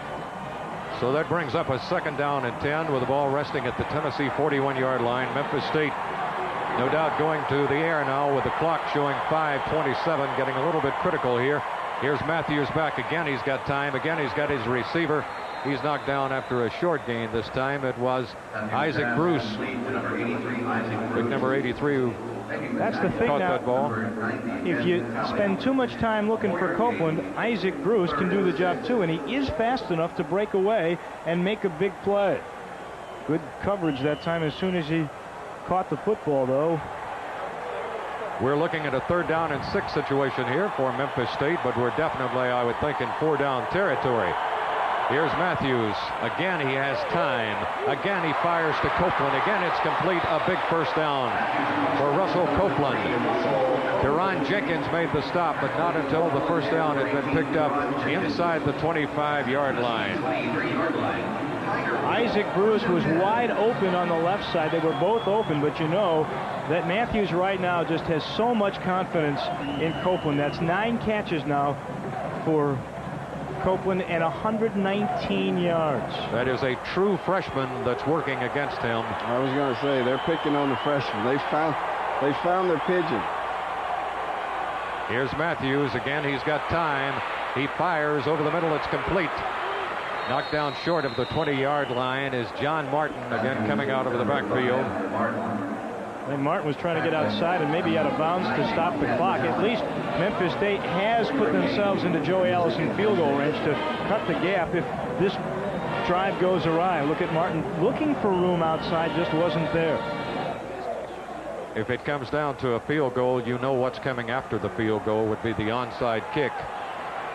And Tennessee has had a taste of that this year on both sides, and it didn't work for them on either side.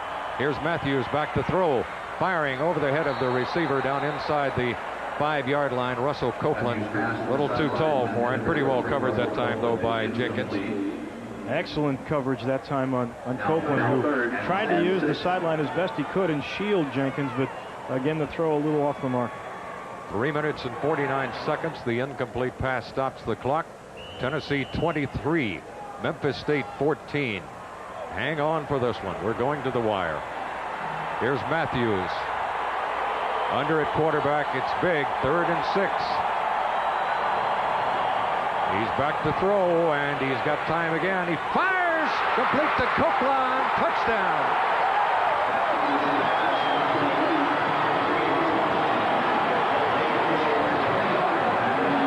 He had a career week last week against Ole Miss. Close to 100 yards in receptions, well over 100 today. Matthews with some time, and you know where he's going.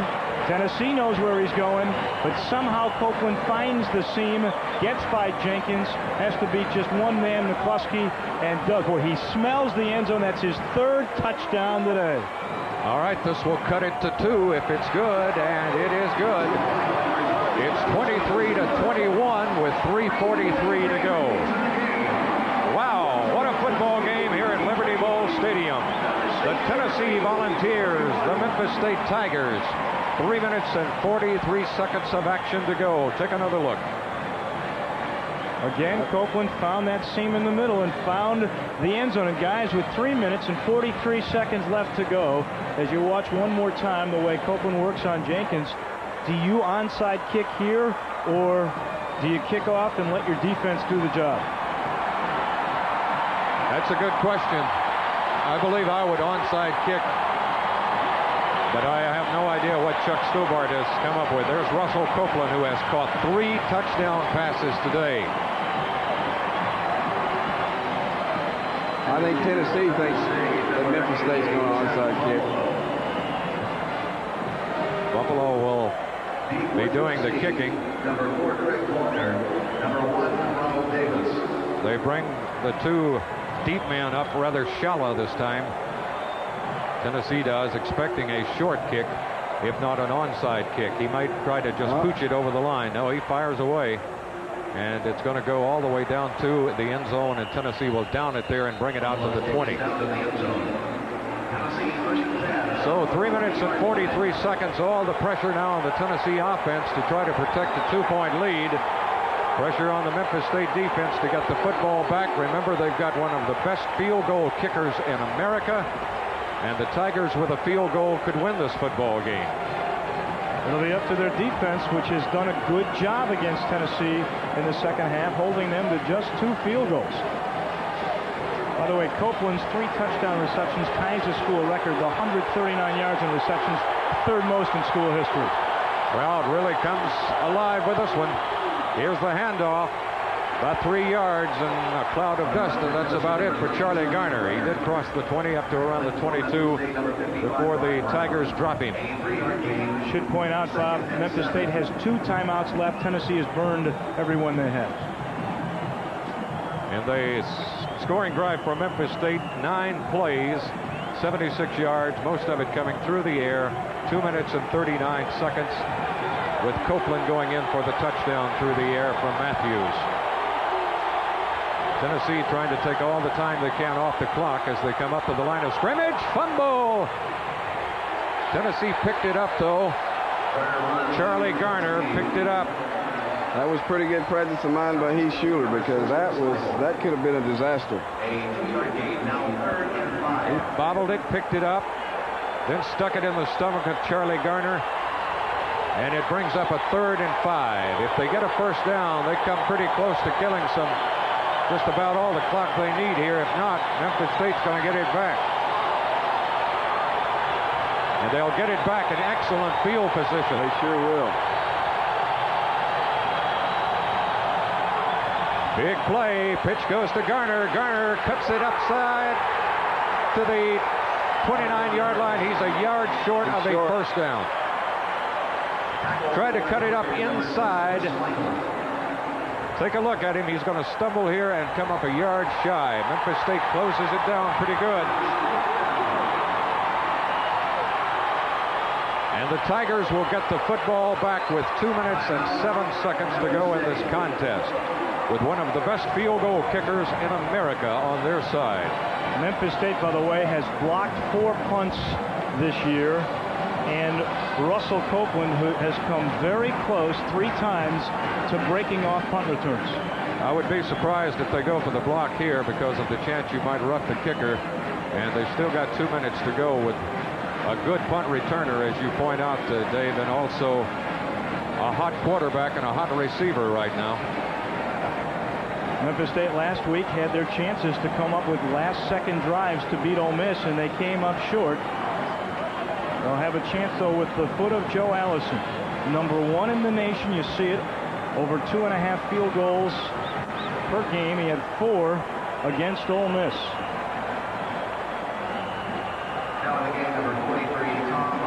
Tom Hutton, who is from Memphis, in to punt for the Volunteers. Gets a good snap. There is no rush.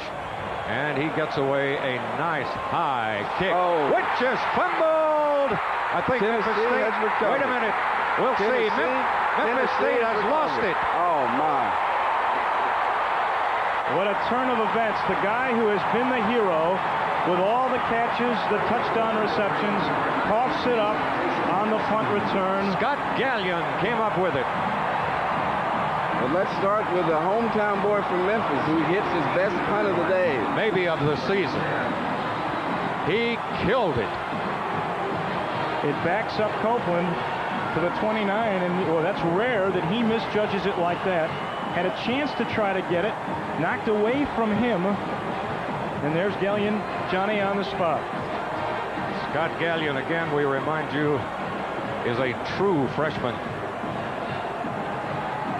and has been dynamite this year on the kick team for Tennessee. Here's Schuler handing off in the middle. Tennessee will just try to kill clock right now. They're in field goal range.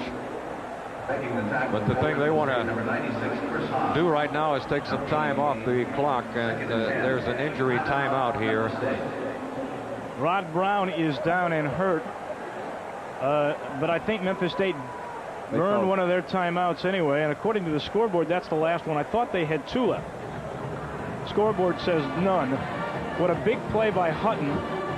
Looks like it's the right wrist of Rod Brown. Hutton's punt that time 46 yards. He averaged 40.5 today, and that, I guess you'd have to say, the key play of the game. So far, I think you're right. So far, you're right about that. 23-21, Tennessee leading Memphis State. Let's go down to Steve Phillips on the sideline. Steve? Bob, you noticed the bobble snap a moment ago that Heath Schuler had from center. Brian Spivey, the regular center, has been aching and hurting for a couple of weeks in his shoulder and back injuries. Apparently just hurting too much. They put Jason Lehman in. Noticed that they had been practicing snaps between Schuler and Lehman for a while on the sideline before they went in. That might be a factor here in the final minutes. Okay, thank you, Steve. Tennessee will come out looking at a 2nd and 10 situation. As we take a look one more time at what's the biggest play of the ball game thus far. Left-footed kicker. Ball has a tendency to do some funny things in there, especially with this wind blowing the way it is. But you know what's strange? Take a look at the flags now. There's no wind. Tennessee just driving straight ahead that time with Aaron Hayden running at tailback. There's Spivey. He's had a rough season. He's had back spasms and had a lot of things. He's played through a lot of adversity, though, and I guess this point in the season, playing with all those injuries all year just kind of catches up with you. Maybe Condridge, even more so than ability, has been the leadership of Spivey. He, along with McCleskey and Surlis, have been perhaps the leaders of this team this year. They really have. Tennessee going straight ahead once again. Just consuming clock, and it's going to come down under the minute mark. Jason Lehman in at center. It is 4th down. All right, what do you do here? Do you just keep running the football and try to take more and more time off the clock, or do you go on and kick a field goal? Well, you take a chance on a block. I think they let the clock run out, get the 5-yard penalty, and kick a field goal.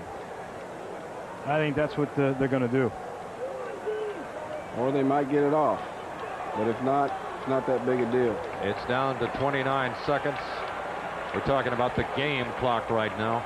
The snap, the kick is on the way by Becksport. It is up there and good. And Tennessee puts a field goal difference out of reach here with a 26-21 score. But Memphis State's going to have 22 seconds to operate.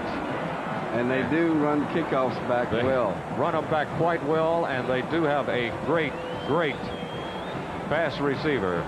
This is the mother of Tennessee head coach Johnny Majors, who had a very hectic week. Had the pleasure of talking with her last night, and she's a wonderful lady. She just said to me, Condridge, don't worry about it. We'll talk about this later. The football game is what's important. So I guess that attitude carries over to her son, John, right there. Every time I've ever heard Johnny Majors give a speech, he always refers to his family and talks about how important they are to him, and it's genuine. Well, no matter how you feel about the situation that has developed this week around Tennessee, the Majors name has been really synonymous with UT football since back in the 50s when he played. He had another brother who coached and was killed in a train automobile accident while coaching in Tennessee. Another brother, Bobby, who was an outstanding player. Condridge, you remember Bobby well. Played with Bobby, sure did. And, of course, John, who's been back for 16 years in his final season now, and final couple of games as head coach of the Tennessee Volunteers. Well, the Bowl Scouts look on. Tennessee still maybe in the Hall of Fame picture.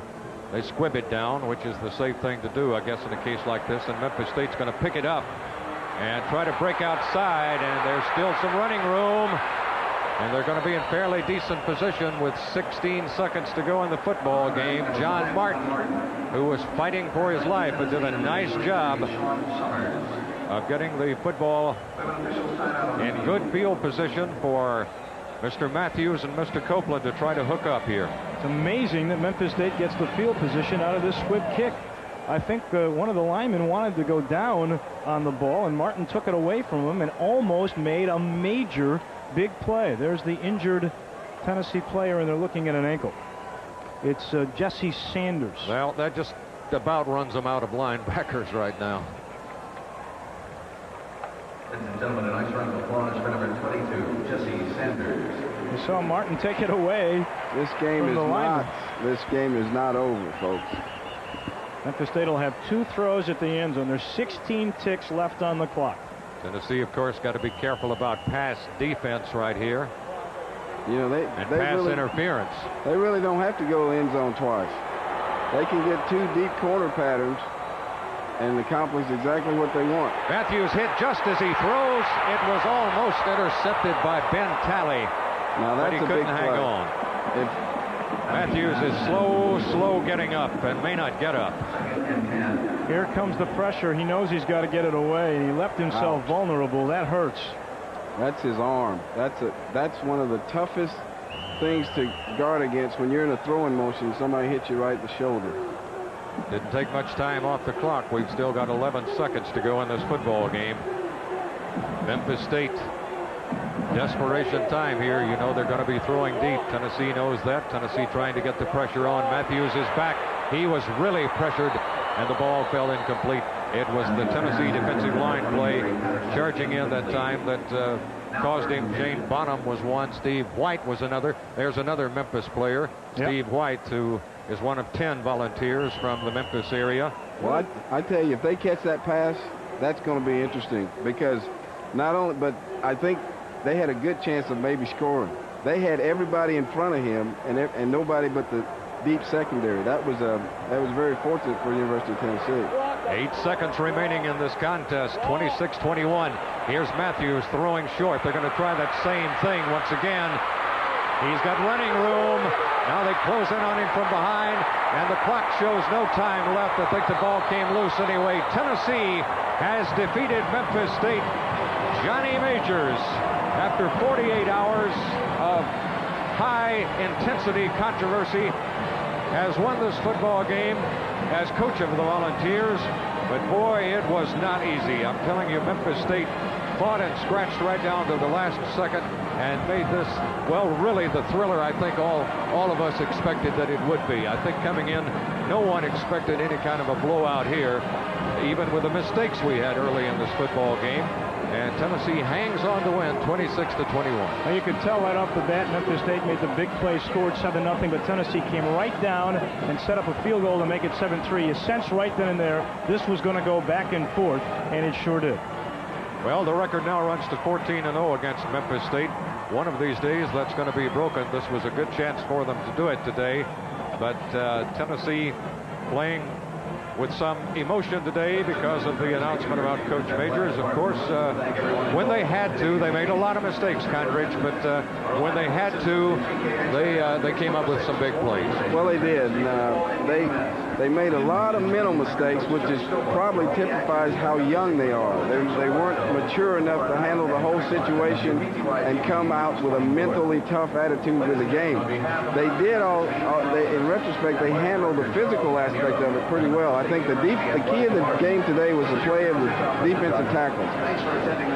I think if you had to pick out most valuable players, and I hate to do that, but Russell Copeland probably for Memphis State with his great catches. He was sensational today. I don't know that I wouldn't say that Tom Hutton was the MVP for the Volunteers. Let's go down on the sidelines to Steve Phillips. Steve? Coach Johnny Majors, an awfully sweet win. So, yeah, well, any win's sweet. I've never been around a win yet that wasn't just sweet as it could be. And I'm real happy for our young men. They're terrific, and I thought they had the best work that we've had all year, and I told them that today, and I said, go out there and have fun and win for yourself and win for your buddy next to you. Terrific win, and maintain our streak. They really seem to stay focused throughout the game. Yeah, well, each one of them, nobody played perfect, they never do, but they played well. And I thought we got after them on defense probably better than we have in a long time. And Memphis State, I think, is a very good, solid team all the way around. The last couple of days, I know, have weighed on your mind. Does that make this feel any better to you? Victory's always felt good to me. Never had a bad one in my life. Never had a good loss. What about your bowl chances? The main thing I'm excited for is the young men playing the game. We've got the best young talent around here we've had probably, except maybe one other time, and I'm glad to see them win. What about your bowl chances now? Obviously, there's been a lot of talk about the Hall of Fame Bowl. Well, I'd say we've got to win some more. Number one, the Wildcats are coming to town next week, and that's always a real rival for us and a tough one, and I hope we just keep our minds occupied and on the bullseye. Coach Johnny Majors, congratulations again on your win today. Thank you very much. The team's win. I'm very proud of them. Coach Johnny Majors of Tennessee, of course, the last 48 hours have been rather tumultuous for him, and to keep the team winning the game for him today. Well, regardless of your feelings about Johnny Majors, you have to admit that he's been very classy here in the past 24 hours. He also is one of the toughest individuals I think I have ever met. He is a product of the General Neyland, Bowden Wyatt era in college football, where that kind of toughness was prevalent every day of your life. And I think Condridge, I have a hunch, and Dave, that his coaching days are not over. I don't think so, and I think what you reiterated too earlier in the telecast, that players are wanting to get more involved with coaching and wanting to have more of a say in how to run a team. And Coach Majors just comes from an era where that just won't happen. And you get clashes and you get people that don't like what he does, but if they one thing they can't argue with is his success ratio. And he has been very successful, and he's been a class guy the whole time. I think he'll be back coaching, and I wouldn't be surprised if it was somewhere in the East where he was successful once before. A lot of people speculate about that, Dave, and that very well could be. He's still holding court down there as Tennessee wins today's football game by a score of 26-21 over the Memphis State Tigers. December and holiday cheer, and all the actions here. A gift wrap, ribbon tied, holiday sports package. Atlanta Hawks basketball, serving up the excitement. Some of the best live rim rocking action in the game today. And in the Carolinas, Christmas cheer means cheering on the Hornets as they travel the road of the NBA live. Sports South's live college basketball will feature ACC and SEC action, including Vanderbilt, Kentucky, and more of the best hoops from across the land, including some of the top women's teams as well. And from the hardwood to the gridiron, catch the 1AA college playoffs live. Plus, Sports South's weekly high school football recruiting show, Countdown to Signing Day Live. The holiday list goes on and on, so be sure to catch it all. Sports South, December. Well, it was a good football game. Despite some mental errors, they both kind of made those, and I guess in the end it sort of equaled out, shall we say, on both sides. It turned out to be really a big punt by Hutton that was the difference in the ball game here. The punt by Hutton and the emergence of Ronald Davis. Good point. Now let's go down to Steve for some final thoughts. Steve? Well, I agree with Condridge about Ronald Davis. What a great time to have a good game, maybe the best game of your young career when you come home. Also think it was important for the Tennessee Volunteers to keep their mind on their business. So many distractions, so many things going on when a coach has been out of school as long as Johnny Majors. I thought they got off to maybe a little bit of an emotionally flat start, but certainly kept their head in the game and did what they had to do, especially defensively, to win this one and keep themselves alive for maybe a New Year's Day bowl. Okay, thank you, Steve, for a nice job down on the sidelines on this emotional day here in Memphis. Dave, your final thoughts on this game? Well, since I was here for the Memphis State point of view, and you look at Tom the Tiger, too, he's pacing, and so is Memphis State. The heartbreak the last 2 weeks, Bob, Condridge, losses in the last seconds. when they couldn't come up with the big drive. A total of 10 points. The first 3 losses by a total of 7 points. This is a year that they'll say what might have been. And instead now it's back to 5-5, and the best they can do is 6-5, and it looks like they get shut out from a bowl. It's just a heartbreak season for Memphis State. But I thank you guys for letting me work up here in the booth with you. I enjoyed it. It's been a pleasure always working with you, Condridge and Dave. We've had a good time here in Memphis, and I appreciate your being with us today. That about wraps it up here from the Liberty Bowl Stadium as we came to see a thriller today, and hey, we all got our money's worth. So from Memphis, Tennessee, for all the gang, this is Bob Bell. So long.